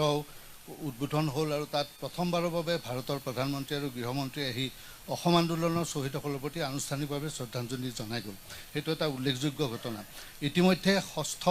যেটো ক্লজ 6 ৰিপৰ্ট সেই বিষয়ে আপুনি আসুৰ লগত আপোনাৰ চৰকাৰেও যথেষ্ট আলোচনা কৰি আছে আৰু বহু পৰামৰ্শ আপোনালোকে ইতিমধ্যে ৰূপায়ণৰ পথ লৈছে আৰু কেন্দ্ৰ আৰু ৰাজ্য দুই ঠাইতে দুখন চৰকাৰ এই প্ৰথমবাৰৰ বাবে হয়তো এই বিষয়টোত এটা সবল দৃষ্টিভংগী লৈছে আৰু আপোনাৰ ওপৰত অসমে এটা সবল আৰু সৰব নেতৃত্ব লাভ কৰিছে এই বিষয়টোত গতিকে ইয়াৰ পাছৰ পৰ্যায়ত আমি আপোনাৰ দৃষ্টিত আৰু কি আছে এই বিষয়ে কি ব্যৱস্থা গ্ৰহণ কৰিব পাৰি গোটেই সমস্যাটো আছিল যে ৰাজ্য চৰকাৰৰ হাতত কোনো ইনষ্ট্ৰুমেন্ট নাছিলে যে এজন ব্যক্তিক বিদেশী নাগৰিক বুলি ঘোষণা কৰাৰ পিছত ব্যক্তিজনক আমি কি কৰিম ইয়াৰ ফলত আমি কি কৰিছিলো ডেজিগনেটেড জেল কৰিছিলো জেল হোৱাৰ লগে লগে ইট এট্ৰেক্টস হিউম্যান ৰাইটস তাত আপুনি স্কুল খুলক হস্পিটাল খুলক আলটিমেটলি গাঁৱত তেওঁলোকে থাকি যি পাইছিল তাতকৈ ষ্টেট গভৰ্ণমেণ্টে বেছি ফেচিলিটি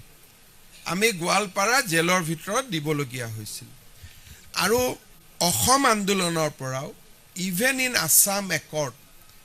এই কথাটো মেনশন নাছিল যে বিদেশী চিনাক্তকৰণৰ পিছত কেনেকৈ আমি খেদিম এই পইণ্টৰ উত্তৰ কাৰো নাছিল সেইকাৰণে ডেসপাৰেট হৈ চিনাক্ত হোৱা বিদেশী কেতিয়াবা আমি জেলত থওঁ 2 বছৰ পিছত বেল পাই ডি ভোটাৰ কৰো তেওঁলোক কিন্তু অসমৰ ভিতৰতে থাকি যায় এতিয়া ফাৰ্ষ্ট টাইম ভাৰত চৰকাৰ আৰু অসম চৰকাৰ এটা সিদ্ধান্তত উপনীত হৈছে যে এজনক বিদেশী বুলি ডিক্লেয়াৰ কৰাৰ পিছত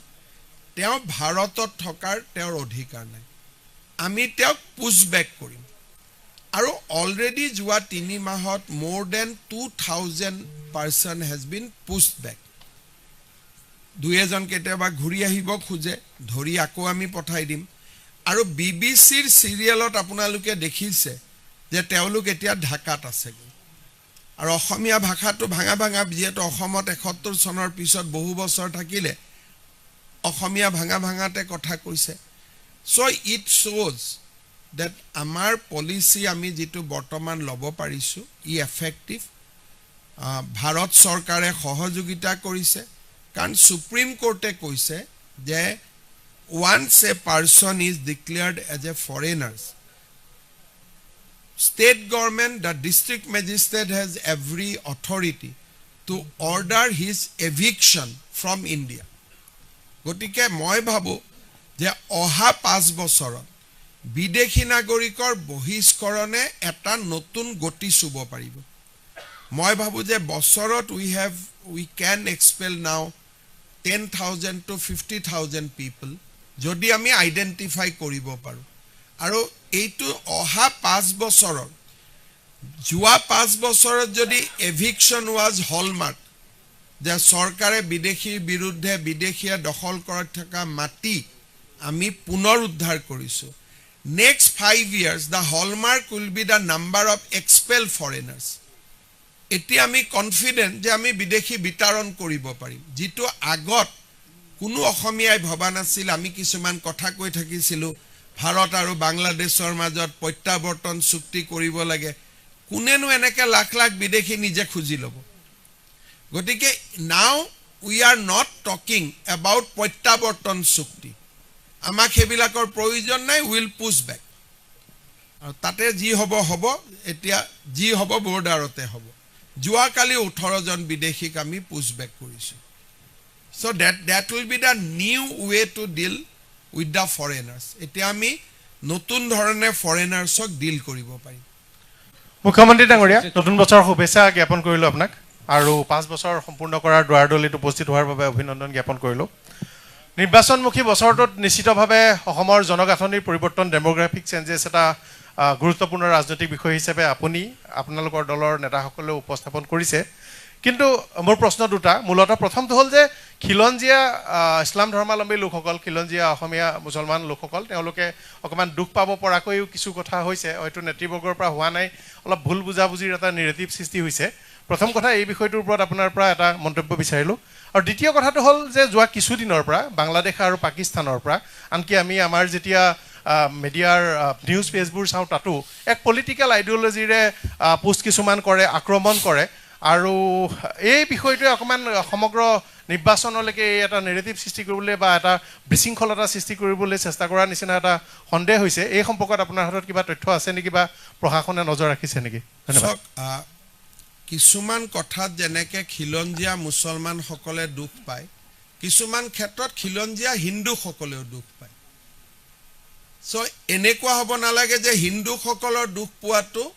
আমি চিন্তা নকৰিম যেনেকে ধুবুৰীত যেতিয়া এটা ঈদৰ দিনাখন প্ৰায় 18 পৰা 20,000 কেজি গৰু মাংস কটা হয় এখন চহৰত আৰু যিখন চহৰত আটাইতকৈ বেছি হিন্দু নাগৰিক আছে তেলেতো খিলঞ্জিয়া হিন্দু সকলেও দুখ পায় একোটা লাভ জেহাদৰ ঘটনাই খিলঞ্জিয়া হিন্দু সকলকো দুখ দিয়ে সেইকাৰণে খিলঞ্জিয়া মুছলমান আৰু খিলঞ্জিয়া হিন্দু সকলোৱে লগ লাগি অসমখনক আমি কেনেকৈ ৰক্ষা কৰিম তাৰ বিষয়ে আলাপ আলোচনা কৰিব লাগে আৰু আমাৰ চৰকাৰে চৰকাৰ হোৱাৰ প্ৰথম অৱস্থাতে আমি কৈছো যে খিলঞ্জিয়া হিন্দু মুছলমান সকলোৰে অধিকাৰ অসমত একে সমান তাত আমি কেতিয়াও ডিসপিউট কৰা নাই কিন্তু আমি নিশ্চিতভাৱে বিচাৰো যে হিন্দু প্ৰধান অঞ্চলত গৰু মাংসৰ ভক্ষণ বন্ধ হ'ব লাগে হিন্দু প্ৰধান অঞ্চলত বা হিন্দু ছোৱালীসকলক বিভিন্ন নামেৰে লাভ জেহাদৰ যিটো আক্ৰমণৰ বলি কৰি লোৱা হয় সেয়া হ'ব নালাগে গতিকে আমি পদে পদে প্ৰতিটো দিনতে যি দুখ পাই আছো তাৰ বিষয়ে অসমত চিন্তা হোৱা উচিত আৰু খিলঞ্জীয়া মুছলমানসকলে বুজি পাব লাগিব যে খিলঞ্জীয়া হিন্দুসকলে ক'ত দুখ পাই আছে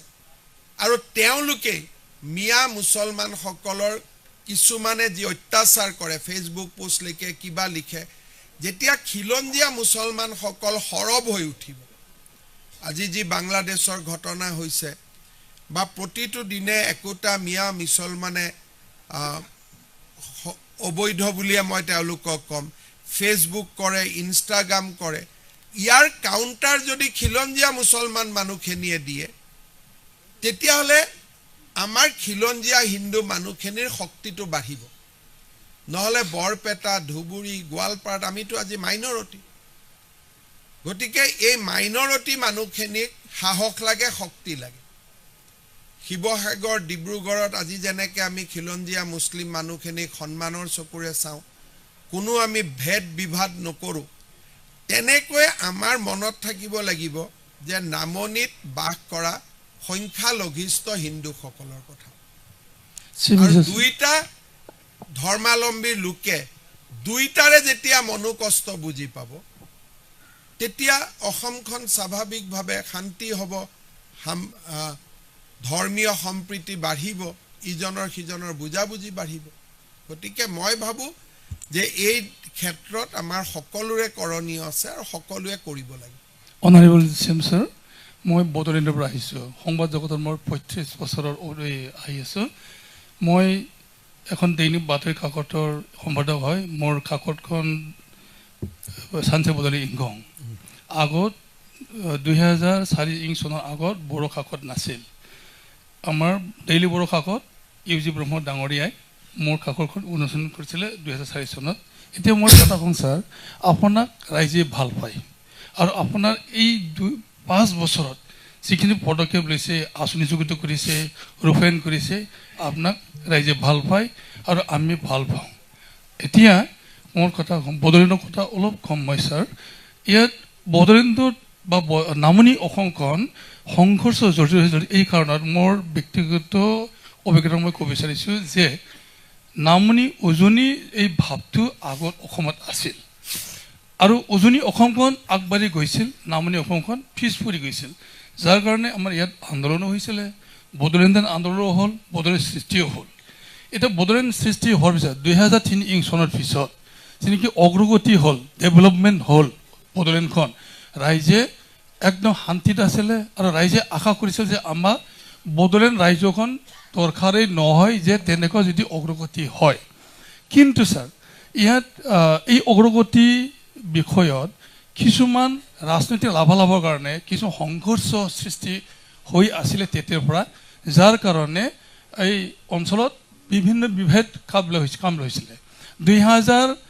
চনৰ পৰা যেনেকৈ বিত্তীয় একৰ্ড হ'ল তেতিয়া আমাৰ কিছুমান পোৱা অধিকাৰে ষ্টেটলৈ ঘূৰি আহিব লগা হ'ল নাজানো আমি কি হৈছে ভিতৰত নাজানো কিন্তু আমাৰ সমাজত বড়োলেণ্ডৰ ৰাইজৰ সমাজত এটা বিভ্ৰান্তিৰ সৃষ্টি কৰিলে যাৰ কাৰণে আমাৰ পিছ পৰি গৈছে আৰু সঁচা সঁচিকৈ যোৱা 5টা বছৰত একদম পিছ পৰি গৈছিলে 17 বছৰ হাগ্ৰা মহিলাৰ চৰকাৰ নাইবা সেই সময় চৰকাৰ যিখিনি কৰিছিলে তাৰে ইনফ্ৰাষ্ট্ৰাকচাৰ নোহোৱা হৈ গ'ল কিন্তু ছাৰ লেটেষ্টলি যেনেকৈ ইলেকশ্যনত হাগ্ৰা মহিলাৰী বা নতুন চৰকাৰ আহিল আপুনি তেওঁক লগত সহায় কৰিলে সহযোগ দিলে বা তেখেতক আপুনি আশ্বাস দিলে আৰু এই কেইদিনৰ ভিতৰতে যিখিনি নেকি আগভাগ কাম লৈ আঁচনিসমূহ কৰিলে একদম ধন্যবাদৰ পাত্ৰ ছাৰ আপোনাক বড়োলেণ্ডৰ ৰাইজে ভাল পায় এতিয়া মোৰ কথা অলপ কম ছাৰ মই এখন কাকতৰ লগত জড়িত মোৰ দুখন পেপাৰ আছে বড়ো এখন ডেইলি প্ৰথম বড়ো চানচে বদলি ইংখং আৰু মই 2007 চনৰ পৰা এখন ইংলিছ কাকতো পাব্লিছ কৰিছোঁ দি বড়োলেণ্ড এক্সপ্ৰেছ নামেৰে আৰু এই দুখন পেপাৰ অসম চৰকাৰৰ গভৰ্ণৰৰ দ্বাৰা স্বীকৃতিপ্ৰাপ্ত মানে এন পেনেল পেপাৰ কিন্তু ছাৰ 2007 চনৰ পৰা আমি এই কাকতখনে আপোনালোকৰ চৰকাৰৰ সহযোগত নাইবা আপোনালোকৰ বিজ্ঞাপন পাই পেলাই বহুখিনি আগবাঢ়ি আহিছিলে কিন্তু মই নাজানো যে যোৱা 2টা বছৰত কি কাৰণে আমি এফাৰেষ্টটো নোপোৱাকৈ থাকিম ঠিক আছে বুজি আপুনি- নাপালে আচ্ছা আৰু আপুনি- কম ছাৰ আপুনি ধুনীয়াকৈ বহক মিটিঙৰ thank you, পিছত sir. আপোনাক পীযুষ হাজৰিকাই লগ থেংক ইউ পাব ছাৰ আপোনাক পীযুষ হাজৰিকাই লগ পাব কথাখিনি পাতিব মোৰ এটা প্ৰশ্ন মুখ্যমন্ত্ৰী আছিলে মহোদয়, এটা আপুনি অতি সাধাৰণ 8,000 প্ৰশ্ন। টকাৰ কথা ক'লে হয়। অৰুণোদয় বেনিফিচিয়াৰিজখিনিক জানুৱাৰীত নাপায় তো মই ধৰি লৈছোঁ যে মে'লৈকে ইলেকশ্যনৰ ৰিজাল্ট ওলাই যাব নতুন চৰকাৰ এখন মেট পাই যাব এপ্ৰিল মই এইটো এইটো বিহুৰ জানিব বিচাৰিছোঁ। উপহাৰ মই তাৰমানে 5টা মাহ নাপায় পইচাটো নহয়। এনেকুৱা নে কথাটো জানুৱাৰী ফেব্ৰুৱাৰী মাৰ্চ এপ্ৰিল নাপায় একেলগে আমি 8,000 টকা দি দিম অ'কে কিন্তু মে'টো পাব তাৰমানে এইটো বিহুৰ উপহাৰ গতিকে বিহুলৈকে আমি একেলগে দি দিম আৰু তাৰমানে মে'ত যদি ধৰি লৈছোঁ আপোনালোকৰ চৰকাৰ আকৌ আহে তেতিয়া কণ্টিনিউ থাকিব তাৰমানে। নহয়, চৰকাৰ অহা নহৰ কথা নাই অৰুণোদয়টো কণ্টিনিউৱাছ স্কিম হয় অঁ। গতিকে মে' মাহত অৰুণোদয় পাব জুনত পাব জুলাইত পাব এইটো পাই থাকিব যদি কোনোবা চৰকাৰে বন্ধ কৰিব সিদ্ধান্ত লয় বেলেগ কথা যেতিয়ালৈকে কোনোবাই বন্ধ নকৰিব অৰুণোদয় পাই থাকিব কিন্তু ইলেকশ্যনৰ মাহত টকাটো দিয়াত কৰি আমি কৈছোঁ যে জানুৱাৰী ফেব্ৰুৱাৰী মাৰ্চ এপ্ৰিল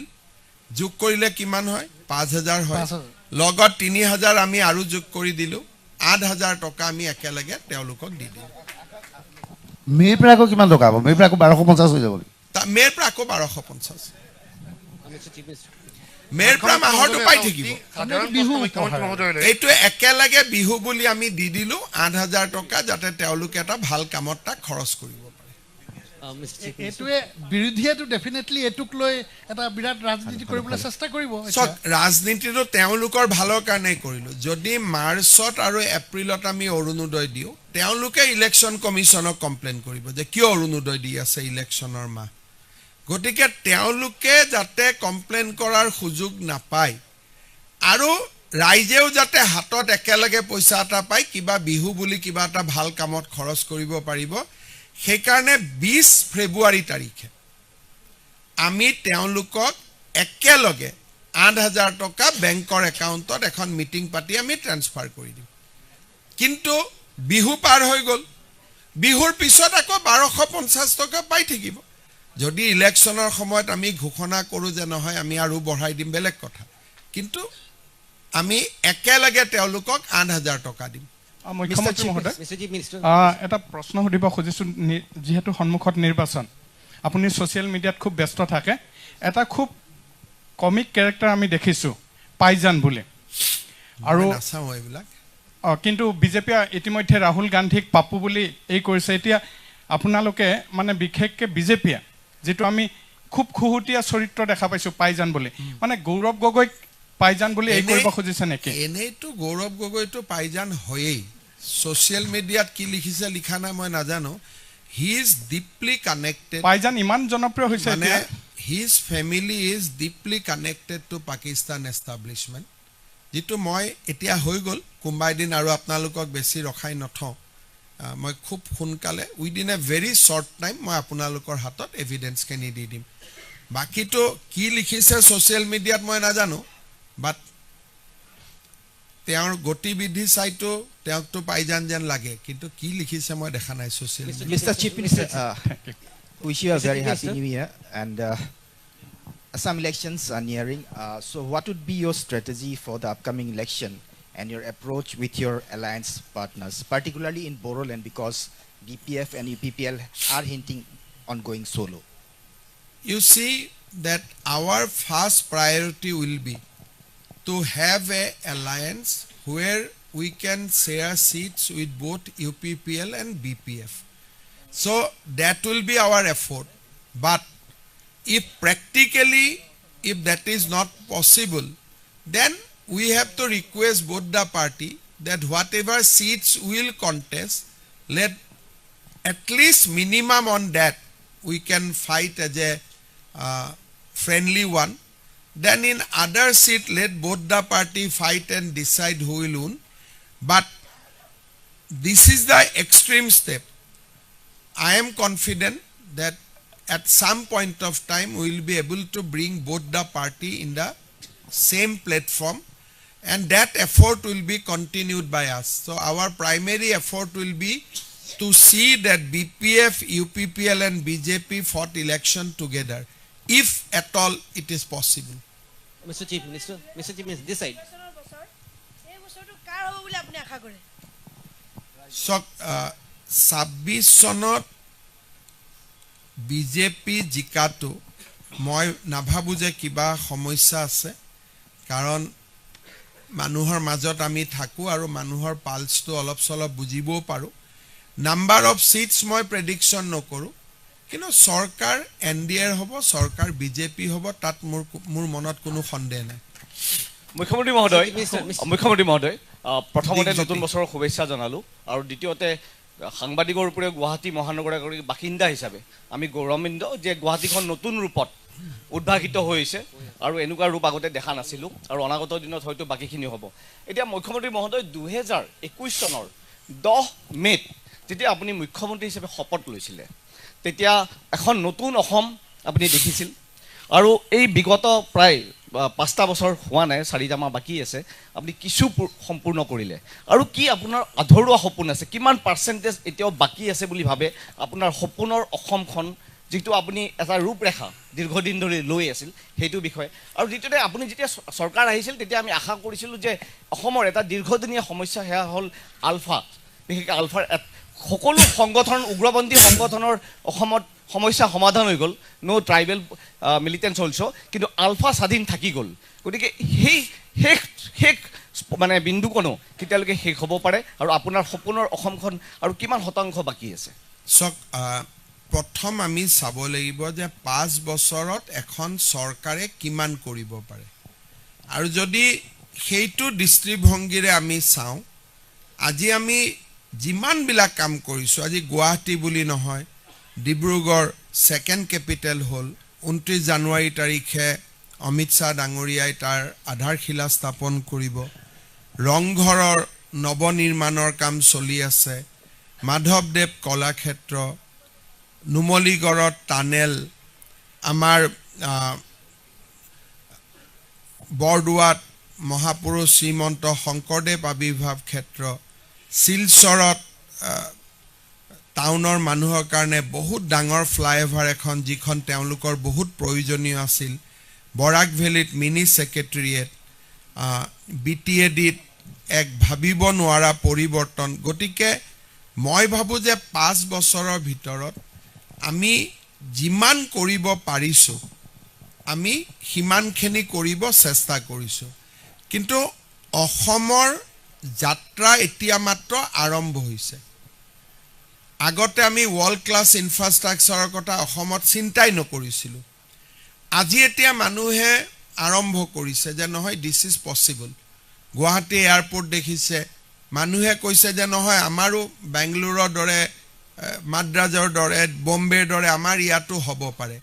মই ভাবো যে এই 5 বছৰ আছিল মানুহক কনভিন্স কৰাৰ সময় যে অসমেও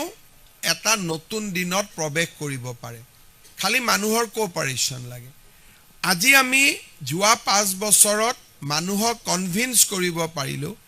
যে অসমত সেমিকন্ডাক্টৰো হ'ব পাৰে পাৱাৰত অসম সাৰপ্লাস হ'ব পাৰে গ্ৰীণ পাৱাৰ হ'ব পাৰে নতুন এয়াৰপোৰ্ট হ'ব পাৰে টানেল হ'ব পাৰে গতিকে মই ভাবো যে নেক্সট 5 বছৰত কাম কৰাৰ কাৰণে ডাঙৰ বেস এটা পটভূমি এটা আমি যোৱা 5 বছৰত নিৰ্মাণ কৰিব পাৰিলো ইয়াৰ পিছত অসমে আমি যিয়ে নকৰো আমাৰ মানদণ্ড বিশ্বমানৰ হ'ব will think about world class infrastructure এতিয়া যেতিয়া আমি অসমত ষ্টেডিয়াম বনাম নতুন আমি ডিব্ৰুগড়ত এখন ষ্টেডিয়াম এপ্ৰুভ কৰিছো আৰু গুৱাহাটী আৰজি বৰুৱা ষ্টেডিয়াম এই দুইখন ষ্টেডিয়ামে যিকোনো ফিফাই খেল পাতিম বুলি কলেও খেল পাতিব পাৰিব so today we are aiming at world class infrastructure আগতে অসমত কনভিন্স কৰা মানুহক টান আছিল যে এইবোৰ হ'ব পাৰে বা যোৱা 5 বছৰত আমি মানুহৰ পৰা বিশ্বাসটো ল'ব পাৰিলো যে অসমত হ'ব পাৰে তাকে এতিয়া আমি আগুৱাই লৈ যাব লাগিব মুখ্যমন্ত্ৰী মহোদয় এটা কথা সুধিব বিচাৰিছো মই জাস্ট বৰাক ভেলিৰ গুৱাহাটী মহানগৰীত দেখিবলৈ পোৱা গৈছে উচ্ছেদ অভিযান হৈছে গুৱাহাটী আপুনি ৰাজ্যৰ বিভিন্ন স্থানত কিন্তু এই উচ্ছেদ অভিযানৰ সমান্তৰালভাৱে গুৱাহাটী মহানগৰীৰ বিভিন্ন স্থানত যোৱা দিন কেইটাত খুজনিয়াৰ সংখ্যা বৃদ্ধি পাইছে তিনিআলিয়া চাৰিআলিয়া যেতিয়া গাড়ীখন লৈ ৰোৱা হয় প্ৰকৃততে গাড়ীখনৰ গ্লাছৰ ওচৰত আহি পেলাই যেতিয়া টুকুৰিয়াবলৈ লাগে কাষলৈ চাব নোৱাৰি প্ৰকৃততে বিদেশী বিতৰণৰ ক্ষেত্ৰত যেনেধৰণে উচ্ছেদ হৈছে অনুপ্ৰৱেশকাৰী বিতৰণৰ ক্ষেত্ৰত আপুনি কৈছে 2000 বিতৰণ কৰা হৈছে কিন্তু তাৰ পৰিমাণে কিন্তু যিমান উচ্ছেদ কৰিছে সেই বিদেশীসকল প্ৰকৃততে কোন স্থানলৈ গৈছে সেই ক্ষেত্ৰত 3 লক্ষাধিক উচ্ছেদ কৰা বুলি ইতিমধ্যে আপুনি কৈছিল চক এই খুজনীয়াসকলক আপুনি ইয়াৰ ভিতৰত বহুত ধৰণৰ থাকে তেওঁলোকক সকলোকে বিদেশী বুলি কোৱা বা বিদেশী বুলি ভবাটো অলপ দিগদাৰ যেনেকৈ শুক্লেশ্বৰ মন্দিৰৰ কাষত আছে এইবোৰ আমাৰ থলুৱা লোকেই বহে ট্ৰেন্সজেন্ডাৰ কমিউনিটিৰ মানুহ আছে তেওঁলোকেও খোজে গতিকে খুজনীয়া আৰু বিদেশী এই দুইটাক সংলগ্ন কৰাটো কিমান উচিত অনুচিত আমি চাব লাগিব আৰু আপুনি কৈছে যেতিয়া বিষয়টো মই এবাৰ চাম মাননীয় মুখ্যমন্ত্রী এবং উপস্থিত সবাইকে নববর্ষের অভিনন্দন জ্ঞাপন করছি আপনার গত 5 বছরের যে খতিয়ান দেখলাম এবং যে ফাস্ট গ্রোয়িং ইকোনমি যেটা শুনলাম এটা নজিরবিহীন অ্যাচিভমেন্ট বলে মনে করি এবং এটাকে আপনাকে অভিনন্দন জ্ঞাপন করছি আমি বরাক থেকে এসেছি বরাকে আমরা স্বাধীনতার পর থেকে পরবর্তী যখন বয়স হয়েছে আমরা শুনেছি যে বৈষম্যের কথা যে বরাক একটা বৈষম্য এবং বঞ্চিত ছিল এবং পরবর্তীতেও আমরা উপলব্ধি করতে পেরেছি যে বঞ্চনার শিকার আমরা হচ্ছি কিন্তু আপনার নেতৃত্বে এই গত 5 বছরে আমরা দেখলাম যে সমপরিমাণ ডেভেলপমেন্ট হচ্ছে বরাক এবং ব্রহ্মপুত্রতে এতে আপনাকে অভিনন্দন জ্ঞাপন করছি যেমন আমরা উল্লেখ করেছেন আপনি মিনি সেক্রেটারিয়েট হচ্ছে আমাদের এতদিন 3টা ব্রিজ ছিল বরাকের উপরে এখন আরো 5টা ব্রিজ হচ্ছে বা হবে বা হয়ে গেছে এটা নজিরবিহীন উন্নতি বলে মনে করি বান নিয়ন্ত্রণের ক্ষেত্রে 2022 সালে আমরা যে ভয়াবহ বন্যার মোকাবিলা আমরা করেছিলাম বন্যার আমরা যে ভুগছিলাম তার থেকে এর পরে যে আপনার নেতৃত্বে সরকার বন্যা নিয়ন্ত্রণের ক্ষেত্রে যে পদক্ষেপ নিয়েছে তারপর কিন্তু আমরা যেভাবে বন্যা থেকে মুক্ত হয়ে রয়েছি সেটা নজিরবিহীন ঘটনা কারণ তার 22-এর পর থেকে আর কোনো বন্যা আমরা আক্রান্ত হইনি কারণ বন্যা নিয়ন্ত্রণের কাজ এত সুন্দরভাবে হয়েছে যার জন্য এটা হয়েছে মহাসড়কের কাজ আমরা দশকের পর দশক শুনে আসছিলাম যে মহাসড়ক হচ্ছে না কিন্তু দুজন মন্ত্রী আমাদের কৌশিক রায় এবং আমাদের কৃষ্ণেন্দু পাল ঘনে ঘনে এই সরজমিনে গিয়ে দেখছেন যাতে মহাসড়ক তাড়াতাড়ি হয় এবং তারা ঘোষণা করেছেন জানুয়ারি না হলে ফেব্রুয়ারির মধ্যে মহাসড়ক খুলে যাবে এটা বিরাট অ্যাচিভমেন্ট এটা কারণ এই মহাসড়ক হলে আমাদের দূরত্ব অনেক কমে যাবে মেডিকেল কলেজ একটি মেডিকেল কলেজ ছিল আমাদের এখন শ্রীভূমিতে মেডিকেল কলেজ হচ্ছে এবং হাইলাকান্দিতেও আপনি ঘোষণা করেছেন জায়গা পেলে হাইলাকান্দিতেও একটা মেডিকেল কলেজ হবে 3টি মেডিকেল কলেজ আমাদের উপত্যকায় হচ্ছে আমাদের শিলচরে মেডিকেল কলেজের সঙ্গে সুপার 500 বেডের সুপার স্পেশালিটি হসপিটাল হচ্ছে এটা নজিরবিহীন ঘটনা ফ্লাইওভারের কথা আপনি উল্লেখ করেছেন ফ্লাইওভারে মুষ্টিমেয় মানুষ বিরোধিতা করেছে এটা কোনো ব্যাপার নয় এই মুষ্টিমেয় মানুষ তাদের নিজেদের স্বার্থে সেটা করছে আমাদের মনে হয় যে এই ফ্লাইওভারটা হওয়া উচিত তার সঙ্গে কিছু ল্যান্ডিং দেওয়া দরকার কারণ বিভিন্ন জায়গাতে ল্যান্ডিংয়ের প্রয়োজন আছে কারণ শুধু ক্যাপিটাল পয়েন্ট থেকে রাঙ্গিরখাড়ি গেলে তো চলবে না ল্যান্ডিংয়ে অম্বিকাপুরটি যেতে হবে গুরুচরণ বিশ্ববিদ্যালয়ে যেতে হবে প্রেমতলা যেতে হবে সো এইটা খুবই দরকার ডিস্ট্রিক্ট লাইব্রেরি অডিটোরিয়াম যেটা এটা পুরোদমে কাজ চলছে অত্যন্ত আধুনিক একটা ডিস্ট্রিক্ট লাইব্রেরি হচ্ছে 30 কোটি টাকা ব্যয় করে প্রথম পদক্ষেপ হিসেবে নেওয়া হয়েছে সেটা অত্যন্ত দ্রুতগতিতে কাজ চলছে নতুন এয়ারপোর্ট হচ্ছে ডলুতে নতুন এয়ারপোর্ট হচ্ছে এটা অত্যন্ত সুখের বিষয় এটা বিশাল কারণ আমাদের যে এয়ারপোর্টটা সেটা ডিফেন্সের এয়ারপোর্ট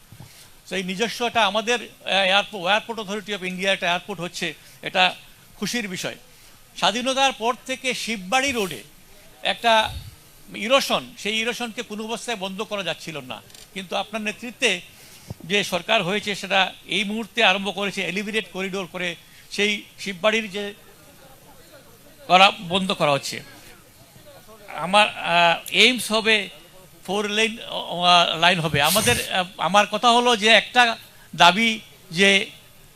মঞ্জুর হয়েছিল এখানে সৈনিক স্কুল সেই সৈনিক স্কুলটার অবস্থা কি এবং গত বছর আপনি বলেছিলেন যে এক্সপ্রেস রোড যেটা হাইওয়ে রোড যেটা বড়পানি থেকে যেটা হবে 6 ঘন্টায় আমরা শিলচর যেতে পারবো, সেটার অবস্থা কি আছে একটু যদি বলেন তাহলে খুশি হব। নমস্কার। এক্সপ্ৰেছ হাইৱেৰ লেণ্ড একুইজিশ্যনৰ কাম মেঘালয়ত আৰম্ভ ৰবি পজিশ্যন এটা কৈ দিয়ক অলপ। এক্সপ্ৰেছ হাইৱে শিলচৰ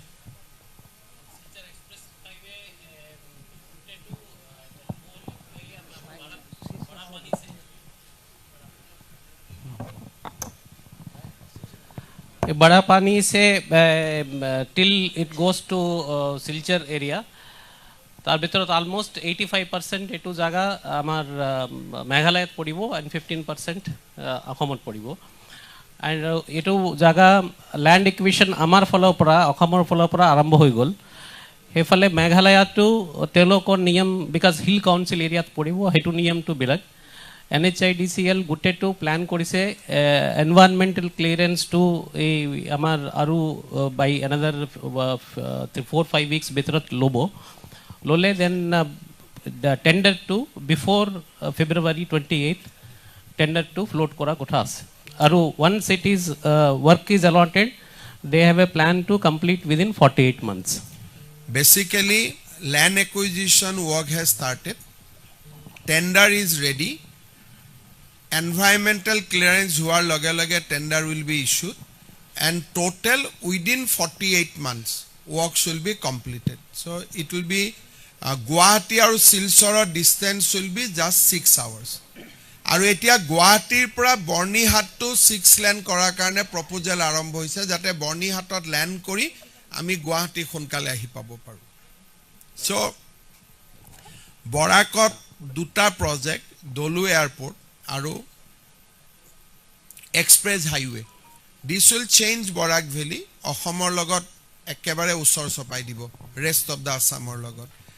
ৰিগাৰ্ডিং সৈনিক স্কুল আমাক ভাৰত চৰকাৰে কাৰ্বি আলঙত এটা সৈনিক স্কুল অনুমোদন দিছে। বৰাক ভেলীৰ proposal is pending at the government of India level. মুখ্যমন্ত্ৰী মহোদয়, first of all, Happy New Year. I have two questions. Recently, Union Home Minister in his public address said that in next 5 years, if BJP comes back to power, Assam will be infiltrator free. Now your government, you have said, has a roadmap towards it. We have a situation over the past couple of months developing Bangladesh, kind of a threat emanating out of Bangladesh. In such a situation, you have a threat of terrorism as well as infiltration, and you are fighting the infiltrators. How do you take this forward, even if you are voted back to power? Number two question. Second question. You have, in the last 5 years, shown us a model of unprecedented development, which nobody can deny, actually. And secondly, you have certain schemes where people get benefits, including DBTs, beneficiaries. As we approach the election, will development be the main pole plank, or will you switch on to beneficiary politics just like Bihar? You see, first of all, our politics will be identity and development. We do not see development in isolation. If state cannot protect its identity, mere development we are doing for whom? After 20 years, basically this will go to the people whom we don't want. So that is why our model is identity and development, and we are focusing both. Home Minister has said basically that henceforth will expel the immigrants. What he has said Bordua and what I am saying today is in the same line, that soft line towards expulsion of Bangladeshi from India is now there will be not available. Earlier what happened, once we identify a foreigners, we write to External Affairs Ministry. External Affairs Ministry write to Bangladesh. Then Bangladesh write back, yes, these are our people, we will take. But now what Home Minister has said, basically, that we will not wait for those formalities. Once we issue order that he is a foreigner, will evict him from the soil of India. So this you will see more and more happenings in next 5 years, because this process has now been approved by Supreme Court of India in a constitutional bench that state has a right to evict people. This was not available with us. That is why in last 5 years, many requests are pending with the Bangladesh. Government of India has sent a request. Bangladesh has not responded. But now we have decided we will not wait for their response. So this is the attitude, this is the policy change which is now taking shape. And Home Minister has basically tried to communicate that to the people, that now from onwards will expel foreigners once tribunal declare him as a foreigner or DC prima facie declare him as a foreigner. So that's the sense he is speaking about. মুখ্যমন্ত্ৰী মহোদয় নতুন বছৰৰ শুভেচ্ছা জ্ঞাপন কৰিলোঁ প্ৰথমতে আপোনাক। মোৰ কথাটো হ'ল যে আজিৰ তাৰিখত ডিজিটেল মিডিয়াটো এৰাব নোৱাৰা এটা মিডিয়া হিচাপে পৰিগণিত হৈছে। আপুনি নিজেও ছ'চিয়েল মিডিয়াত সাংঘাতিক ধৰণে সক্ৰিয়, আপুনি জানে। কিন্তু আমাৰ ইয়াত এনেকুৱা হৈছে ৰঘুমলাৰ দৰে গঢ়ি উঠিছে, যাক আমি সহজ ভাষাত পৰ্টেল বুলি কওঁ। কোনো নিয়ন্ত্ৰণ নাই, কোনো ধৰণৰ ৰেগুলেশ্যন নাই, যাৰ যি মন যায় তাকে কৰে। গতিকে নতুন বছৰতে আপুনি ক'ব নেকি কিবা যে গভৰ্ণমেণ্টে কিবা এটা কৰিব এই যিটো বিকল্প মিডিয়াটোৰ কাৰণে? মই ভাবোঁ ভাৰত চৰকাৰে এই দিশত অলৰেডি কনচালটেশ্যন আৰম্ভ কৰিছে পৰ্টেলসকলৰ ৰেগুলেশ্যনৰ ভিতৰত অনাৰ কাৰণে। আৰু আমাৰো কমেণ্টছ বিচাৰিছিল, আমি কমেণ্টছ পঠাইছোঁ। মই ভাবোঁ যে খুব সোনকালে পাৰ্লিয়ামেণ্টত আমি আইন দেখা পাম টু ৰেগুলেট দ্য পৰ্টেলছ। মুখ্যমন্ত্ৰী ডাঙৰীয়া, মই এইফালৰ পৰা কৈছোঁ, প্ৰথমে আপোনাক নৱবৰ্ষৰ শুভেচ্ছা দিছোঁ। আপুনি যথেষ্ট কথা কৈছে, আশাব্যঞ্জক কথা। অসমৰ 45% গ্ৰোথ ৰেটৰ কথা কৈছে, আপুনি প্ৰ'টন থেৰাপিৰ কথা অসমলৈ অনাৰ কথা কৈছে। এটা কথা সম্ভৱ আজি আপুনি উল্লেখ কৰা নাই, আমাৰ মধ্যবিত্ত শ্ৰেণীৰ বাবে এতিয়াও যোগাযোগৰ মূল মাধ্যম বুলিয়ে ক'ব পাৰি ৰেল যোগাযোগ। ৰেল যোগাযোগৰ ক্ষেত্ৰত বিশেষকৈ গুৱাহাটী ৰেল ষ্টেচনটো এতিয়া ৰেল বিভাগৰ সূত্ৰই কয় যে ইয়াত মাত্ৰ 7টা প্লেটফৰ্ম। এই গুৱাহাটী ৰেল ষ্টেচনটো যেতিয়ালৈকে সম্প্ৰসাৰণ ঘটোৱা নহয় তেতিয়ালৈকে গুৱাহাটীৰ পৰা নতুন কোনো ৰেল ছাৰ্ভিচেছ দিয়া সম্ভৱ নহয়। আৰু ইয়াত ৰেলৰ গতিবেগ বঢ়োৱাৰ কথা আছে, আৰু সেইবাবেই এতিয়া আৰম্ভ হৈছে গুৱাহাটীৰ ব্ৰহ্মপুত্ৰৰ ওপৰত যিখন ৰেল কাম ৰোড ব্ৰিজৰ কাম আৰম্ভ হৈছে। তাৰ কিছু সমস্যা আছে বুলি আমি জানিবলৈ পাইছোঁ যে কিছু লেণ্ড একুইজিশ্যনৰ ক্ষেত্ৰত সমস্যা হৈছে। মোৰ প্ৰশ্নটো দুটা পাৰ্ট। এটা হৈছে এই ৰেল কাম ৰোড ব্ৰিজখনৰ কামৰ ক্ষেত্ৰত অসম চৰকাৰে কেনেধৰণে ৰেল বিভাগৰ সৈতে যোগাযোগত আছে, আৰু দ্বিতীয় পাৰ্টটো মই আপোনাক এটা পৰামৰ্শ দিব বিচাৰোঁ আজিৰ এই সংবাদ মাধ্যমৰ জৰিয়তে, যে গুৱাহাটীৰ আপুনি নিজেও যিহেতু গুৱাহাটীৰেই ইয়াত বৰ্ণ এণ্ড ব্ৰট আপ, আপুনি গুৱাহাটীৰ বিষয়ে ভালকৈ জানে। যিটো আমাৰ নিউ গুৱাহাটীৰ যিটো আমাৰ FCI গোডাউন আছিলে, সেইটো পৰ্যায়ক্ৰমে এতিয়া আজাৰা আৰু চাংচাৰিলৈ স্থানান্তৰিত কৰা হৈছে। সেই বৃহৎ সংখ্যক ভূমি তাত আছে। আমি যদি গুৱাহাটী ৰেল ষ্টেচনটো ৰেল বিভাগৰ সৈতে অসম চৰকাৰে যদি সক্ৰিয়ভাৱে এইটো উত্থাপন কৰে, আমি নিউ গুৱাহাটীত এটা সুন্দৰ এটা ৰেলৰ অন্তত যিটো পিট লাইন বা এনেধৰণৰ ৰেল যাতে ৰাখিব পাৰি, এটা মেইনটেনেঞ্চ কৰিব পাৰি, তেনেকুৱা ধৰণৰ যদি কৰা হয় এইটো অসম চৰকাৰৰ সক্ৰিয় সহযোগিতাৰে কৰিব পৰা যাব। এই ক্ষেত্ৰত আপোনাৰ মতামতটো আমি বিচাৰিছোঁ। চাওক, প্ৰথম কথা, গুৱাহাটী ৰেলৱে ষ্টেচনটো যাতে ভাল হয়, বহুত বেছি কেপাচিটি বাঢ়ে, সেইকাৰণে আমি ASTCৰ মাটি অলৰেডি গুৱাহাটী ৰেলৱে ষ্টেচনক দি দিছোঁ। আৰু খুব state of art railway station এটা নিৰ্মাণ আৰম্ভ হ'ব, আৰু ইণ্ডিয়ান ৰেলৱে ইয়াক অলৰেডি বহুত দূৰ আগুৱাই লৈ গৈছে। খুব সোনকালে ইয়াৰ কাম আৰম্ভ হ'ব। চৰাইঘাটৰ যিখন ব্ৰিজ, সেইখন আমাৰ ইতিমধ্যে it is now under construction, কামবোৰ আৰম্ভই হৈছে, আৰু লেণ্ড একুইজিশ্যনৰ বিশেষ কোনো সমস্যা নাই। আৰু সেই ব্ৰিজখন it is now under construction, আৰু খুব সোনকালে আমি ইয়াক কমপ্লিট কৰিব পাৰিম। ৰেলৰ এটাই কথা যে গুৱাহাটীত মানুহৰ এটা বহুদিনৰ দাবী আছে যে গুৱাহাটীত ৰেলৱে লাইনটো কিমান কনজাষ্টেড কৰিব যদি নিউ গুৱাহাটীটো আমি এটা ৰেলৱে ষ্টেচন ইয়াক আৰু ডাঙৰ কৰি ৰেলৱে ষ্টেচন কৰোঁ সি গুৱাহাটীৰ ভিতৰত ট্ৰেফিক বঢ়াবনে কমাব গতিকে we have to do a study কিন্তু in the meantime Azara Kamakhya Changsari এই ৰেলৱে ষ্টেচনবিলাক জাগিৰোড এতিয়া ডেভেলপ কৰা হ'ব যাতে গুৱাহাটীৰ নিকটৱৰ্তী মানুহখিনিয়ে তাৰ পৰা ৰেলত উঠিব পাৰে ৰঙিয়াৰ পৰাও বহুত নতুন নতুন ৰেল এতিয়া দিয়া হৈছে যাতে যাব পাৰে আৰু সেইকাৰণে মই ভাবোঁ যে ৰেলৰ কমিউনিকেশ্যনৰ পৰা ব্ৰিজ হ'ব গুৱাহাটী ৰেলৱে ষ্টেচন ডাঙৰ হ'ব কিন্তু নিউ গুৱাহাটীত ৰেলৱে ষ্টেচন কৰিব লাগে তাৰ ভিতৰত আমি এটা মবিলিটি ষ্টাডি এটা কৰিব লাগিব আৰু সেই বিষয়ে ডেফিনেটলি মই ৰেলৰ লগত কথা পাতিম মুখ্যমন্ত্ৰী ডাঙৰীয়া নতুন বছৰৰ শুভেচ্ছা জনালোঁ এক মিনিট এফালৰ পৰা কৈছে তাৰপিছত মুখ্যমন্ত্ৰী ডাঙৰীয়া নতুন বছৰৰ শুভেচ্ছা জনালোঁ আপুনি বহুকেইটা গুৰুত্বপূৰ্ণ কথা ক'লে অসমৰ উন্নয়নৰ কথা ক'লে বিত্তীয় দিশৰ কথাও ক'লে কিন্তু অসমৰ কাৰণে অতি গুৰুত্বপূৰ্ণ অসম চুক্তিৰ 6 নং দফাৰ 65টা পৰামৰ্শৰ ভিতৰত 52টা আপোনালোকে কাৰ্যকৰী কৰাৰ কথা সিদ্ধান্ত লৈছিল আগষ্ট মাহত এই সন্দৰ্ভত চূড়ান্ত সিদ্ধান্ত লোৱা কথা আছিল এই বিষয়টো কি পৰ্যায়ত আছে আপোনাৰ পৰা জানিব বিচাৰিছোঁ অসম চুক্তিৰ 6 নম্বৰ দফাত ৰাজ্য চৰকাৰে কৰিবলগীয়া কামসমূহ আমি ইতিমধ্যে বহুবিলাক হাতত লৈছোঁ আপোনালোকে এইবাৰো এছেম্বলিত দেখিছে সত্ৰৰ ওপৰত আইন হৈছে ট্ৰাইবেল বেল্ট এণ্ড ব্লকৰ ওপৰত আমাৰ জুডিচিয়েল কোৰ্ট স্থাপন কৰা হৈছে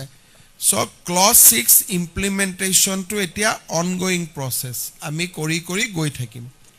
কেন্দ্ৰীয় চৰকাৰৰ অধীনত থকা বিষয়বস্তুখিনি আমি এতিয়ালৈকে হাতত ল'ব পৰা নাই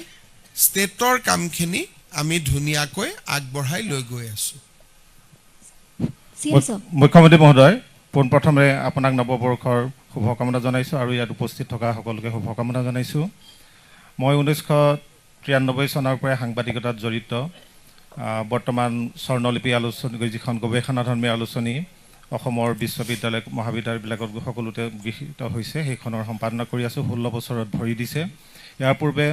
চন্দ্ৰপ্ৰসাদ শইকীয়াৰ সৈতে গৰিয়সী সম্পাদনাত মই সহকাৰী সম্পাদক কাৰ্যবাহী সম্পাদক আছিলোঁ 2010 লৈকে মোৰ পৰিচয়টো দিছোঁ আৰু মোৰ প্ৰশ্নটো হৈছে যে সকলো সাহিত্যিকেই বিচাৰে সমাজখনক সাহিত্যিকেই উজ্জীৱিত কৰি ৰাখিছে উদ্বেলিত কৰি ৰাখিছে জাতিক আগবঢ়াই নিয়াত অভূতপূৰ্ব অৰিহণা যোগাই আহিছে সেই সাহিত্যিকসকলৰ যেটো পেঞ্চন আপুনি দি থাকে বা চৰকাৰে দি আছে নতুন বৰ্ষত তেখেতসকলৰ বাবে বৃদ্ধিৰ কিবা পৰিকল্পনা আপুনি সদৰি কৰিব নেকি মোৰ প্ৰশ্ন সেইটোৱে ধন্যবাদ এই বিষয়টো আমি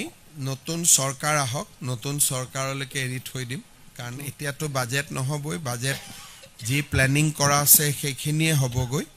আৰু এইবাৰ আমি ফেব্ৰুৱাৰীত যিখন বাজেট অধিৱেশন কৰিম it is just A vote on accounts তাতে নতুন একো হ'ব নোৱাৰে নতুন চৰকাৰ অহাৰ পিছত ডেফিনেটলি বিষয়টো 8,000 টকা কম হৈ আছে আমি আলোচনা কৰিব লাগিব CM sir, recently we have seen one barbical racial slurs case in Dehradun, Angel Chakma. So regarding that, as we are the state of Northeast, so any concentrate take care or the in future the student for the northeastern student, those who are studying in North India, any step are being taken for them for their safety? I think it is really sad and unfortunate what has happened in Uttarakhand that cannot be approved. We have state government has already condemned the incident. We have sent our condolences. I believe that these will be definitely the culprits will be booked. Punishment will be meted out because we the Northeast we are a proud citizen of India. And people must be educated that the northeastern region is not outside India, it is a part of India. And I think that incident was not there in last 5 years. This incident is a very unfortunate one. And I think these will not be repeated. That will be our hope. CM sir, very happy New Year from India Today Group. পদ্মদা লাষ্টত আপোনাৰটো একদম লাষ্টত কৰি দিম হৈ যায় শেষটোৱে আৰু আপোনাৰ So there is also a national perspective there that you are against Muslims, but the thing is that you are actually against Mia Muslims, which are like Bangladeshi origins. So why have you not tried to like clarify this distinction? You see, my job is to work for the state of Assam, work for the country. So we have clear ideological stand, and we only speak about our ideological issues. Now, I think people must come to Assam and people must see that what we are doing, what we are actually working for the poor and downtrodden. Today, whatever we have done, this has brought lot of happiness to Muslim women. When we ban polygamy, it gives lot of happiness to the Muslim women. Yesterday, I was in Boko. I asked every Muslim woman that whether you are happy or not. They said that we are extremely happy. So I think it is not my job to change the perception. Who believes that we are anti-Muslim, anti-Hindu, they should come to Assam and change their perception. I am happy the way I am looked at. I have no problem. So one last question. So what is your New Year resolution? To bring back BJP into power again. মুখ্যমন্ত্ৰী মহোদয় এটা প্ৰশ্ন আছিলে আমাৰ আপুনি কৰি লওক লাষ্টত পদ্মদাই সামৰণি মাৰিব আমাৰ যিসমূহ নিবনুৱা যুৱক যুৱনী সেইসকলৰ বেছিভাগৰে গুৱাহাটীৰ এক মিনিট আপুনি ইয়াতে বহি দিয়ক ইয়াত আপুনি এক মিনিট তাৰে বহক মই মাতি দিম আপোনাক মই নিজে যাম তেখেতৰ প্ৰশ্নটো লৈ লওঁ মই ষ্টেফিগ্ৰাফ মই লৈ ল'ম আজি হা আমাৰ নিবনুৱা যুৱক যুৱতীসকলৰ এটা আশা মানে গুৱাহাটীলৈ আহিব প্ৰাইভেট জব এটা কৰিব বেছিভাগৰে দৰমহাবোৰ 10ৰ পৰা 18,000 টকাৰ ভিতৰত প্ৰাইভেট জববোৰ যেতিয়া প্ৰথম আহে কিন্তু গুৱাহাটীখনত এনেকুৱা এটা ময়মতালি সৃষ্টি হৈছে বিশেষকৈ ৰুমৰ যিসমূহ মালিকে ৰেণ্ট দিয়ে তেওঁলোকে এটা ছিংগুল ৰুমৰ ভাড়া এতিয়া 9,000 টকাৰ পৰা আৰম্ভ কৰিবলৈ লৈছে যদিহে এটেচড হয় মানে কোনো গাইডলাইন তেওঁলোকে নামানে না তেওঁলোকে স্কোৱাৰ ফুট হিচাপ মানে না জিএমচিৰ কোনোবা গাইডলাইন মানে গতিকে এই গোটেই বিষয়টো যদি চাই যিখিনি আমাৰ ডেলিভাৰী বয় হয় বা সৰু সৰু বৃত্তিসমূহত জড়িত হৈ থকা যিসমূহ আমাৰ সৰু সৰু যুৱক যুৱতী বিশেষকৈ আপোনাৰ যদি চাই ডেলিভাৰী যিসমূহ বয় আছে তেওঁলোকৰ থকাৰ কাৰণে অসুবিধা হয় আৰু মই প্ৰায় 3টামান দিন ৰাতি এনেকৈ ঘূৰি চাইছিলোঁ বহুতখিনি যুৱক যুৱতীৰ লগত মই কথা পাতিলোঁ তেতিয়া সকলোৱে আপোনাৰ কথা ক'লে মামাই কি কৰে আৰু বুলি কৈ পেলাই হাঁহি এটা মাৰিলে যে মামাই কিবা এটা কৰিব বুলি হাঁহি এটা মাৰিছে কিন্তু মামাৰ ওচৰলৈ কথাটো গৈ পোৱা নাই বুলি ক'লে গতিকে মই সেইকাৰণে ভাবিছোঁ যে এই যিটো গাইডলাইন বা এই বিষয়টো কিবা এটা কৰিব পাৰি নেকি মানে এটা নিৰ্দিষ্ট ৰেট কৰিব পাৰি নেকি নাই বিষয়টো গুৰুত্বপূৰ্ণ মোৰ নলেজত নাছিলে ডেফিনেটলি আমি ইয়াৰ ওপৰত ষ্টাডি কৰিম মুখ্যমন্ত্ৰী মহোদয় কেনেকৈ আমি ৰেণ্ট কণ্ট্ৰল কৰিব পাৰোঁ আমি ডেফিনেটলি চকু দিম মুখ্যমন্ত্ৰী মহোদয় প্ৰথমতে ইংৰাজী নৱবৰ্ষৰ শুভেচ্ছা শুভকামনা আৰু তাৰ লগতে মই আপোনাক সুধিব খোজা প্ৰশ্নটো এইটো যে যেহেতু পানীৰ কভাৰেজৰ কথা আমি কৈছোঁ গুৱাহাটীত মই বৰ্তমান এগৰাকী নতুন বাসিন্দা বুলি ক'ব পাৰোঁ গুৱাহাটীৰ গতিকে পানীৰ কভাৰেজৰ ক্ষেত্ৰত এটা প্ৰশ্ন বিৰোধীৰ ফালৰ পৰা বাৰে বাৰে উঠাই আছে যে আচলতে প্ৰজেক্টটো অসম্পূৰ্ণ ইনকমপ্লিট আৰু এতিয়াও বহু ধৰণে এই সুবিধা পোৱাই নাই আপুনি আজি সেই কথা উল্লেখ কৰিছে যে কভাৰেজ বাঢ়িছে অকণমান যদি সেই ক্ষেত্ৰত আপুনি স্পষ্টতা আগবঢ়ায় 2 নম্বৰ কথাটো এঞ্জেল চাকমাৰ বিষয়ে যেহেতু উত্তৰ পূৰ্বাঞ্চলৰ আমি বাসিন্দা আৰু বিশেষকৈ জনজাতীয় লোকসকলে বাস কৰে সেইবাবে এটা কথা সুধিব বিচাৰিছোঁ ইয়াৰ পৰা বাহিৰলৈ পঢ়িবলৈ যোৱা ছাত্ৰ ছাত্ৰীৰ কিবা তথ্য আমাৰ হাতত থাকে নেকি বা আমি কিবা ৰাখিব পাৰোঁ নেকি যে কিমান ল'ৰা ছোৱালীয়ে ইয়াৰ পৰা বাহিৰত অধ্যয়ন কৰি আছে তেওঁলোকৰ সুৰক্ষাৰ বাবে তাতে কিবা আমি ব্যৱস্থা কৰিব পৰা যায় নেকি চাওক প্ৰথম কথা মই এইটোকে ক'ম যে এঞ্জেল চাকমাৰ যিটো ঘটনা হৈছে তাক আমি গৰিহণা দিছোঁ কিন্তু এটা কথা ঠিক যে আমাৰ বহুত ছাত্ৰ ছাত্ৰী খুব ভাল কৰি পুনেত আছে মুম্বাইত আছে দিল্লীত আছে আৰু তেওঁলোকৰ ওপৰত কোনো ৰেচিয়েল ডিছক্ৰিমিনেশ্যন হোৱা নাই এইটো আমি ভাবিব লাগে যে এইটো এটা আইচলেটেড কেছ আৰু আমি নৰ্থ ইষ্টৰ লগত ৰেষ্ট অফ দ্য ইণ্ডিয়াৰ মানুহৰ সম্পৰ্ক আমাৰ বিষয়ে জনা আমাৰ বিষয়ে বুজা আৰু তেওঁলোকেও আমাক বুজক যেনেকৈ আমি তেওঁলোকক বুজিবৰ বাবে চেষ্টা কৰোঁ বেচিকেলি আমাৰ মাজত কথা বতৰা যিমানে বাঢ়িব সিমানে এই সমস্যাবোৰ নোহোৱা হ'ব উত্তৰাঞ্চলৰ ঘটনাটোত যদি এটা আমি খুব মেজৰ পানিছমেণ্ট এটা দিব পাৰোঁ আমাৰ উত্তৰাঞ্চলৰ গভৰ্ণমেণ্টে যদি মেজৰ পানিছমেণ্ট এটা দিব পাৰে it will send as a signal to everybody আৰু আমি চেষ্টা কৰিম যাতে নৰ্থ ইষ্টৰ সকলোৱে চেষ্টা কৰিব যাতে এঞ্জেল চাকমাৰ ঘটনাৰ লগত জড়িত দোষীক আমি এটা দৃষ্টান্তমূলক শাস্তি দিব পাৰোঁ আৰু মই ভাবোঁ that will send a strong signal অসমৰ পৰা কিমান ল'ৰা ছোৱালী বাহিৰত পঢ়িব যায় ডেফিনেটলি ষ্টেট গভৰ্ণমেণ্টৰ লগত ইমান ডেটা নাথাকে কাৰণ আমাক ইনফৰ্ম কৰি কোনেও নাযায় কিন্তু চেষ্টা কৰিলে ডেফিনেটলি ডেটা বেংক বনাব পাৰি দিয়ক আপুনি এটা দি দিয়ে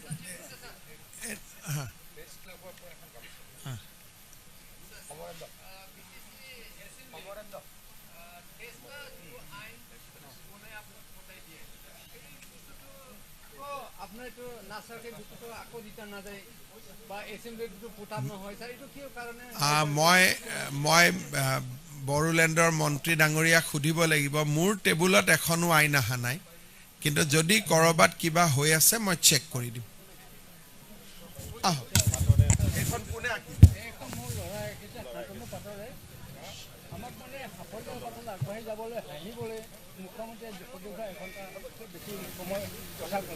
আমি হাঁহিব লাগিব আৰু স্থপিক মোৰ ল'ৰাই শান্তনু পাত্ৰ ৰাখিছে এই হাঁহিটো যাতে প্ৰতিগৰাকী অসমবাসীৰ মুখত দিব পাৰে মই আশা কৰিছোঁ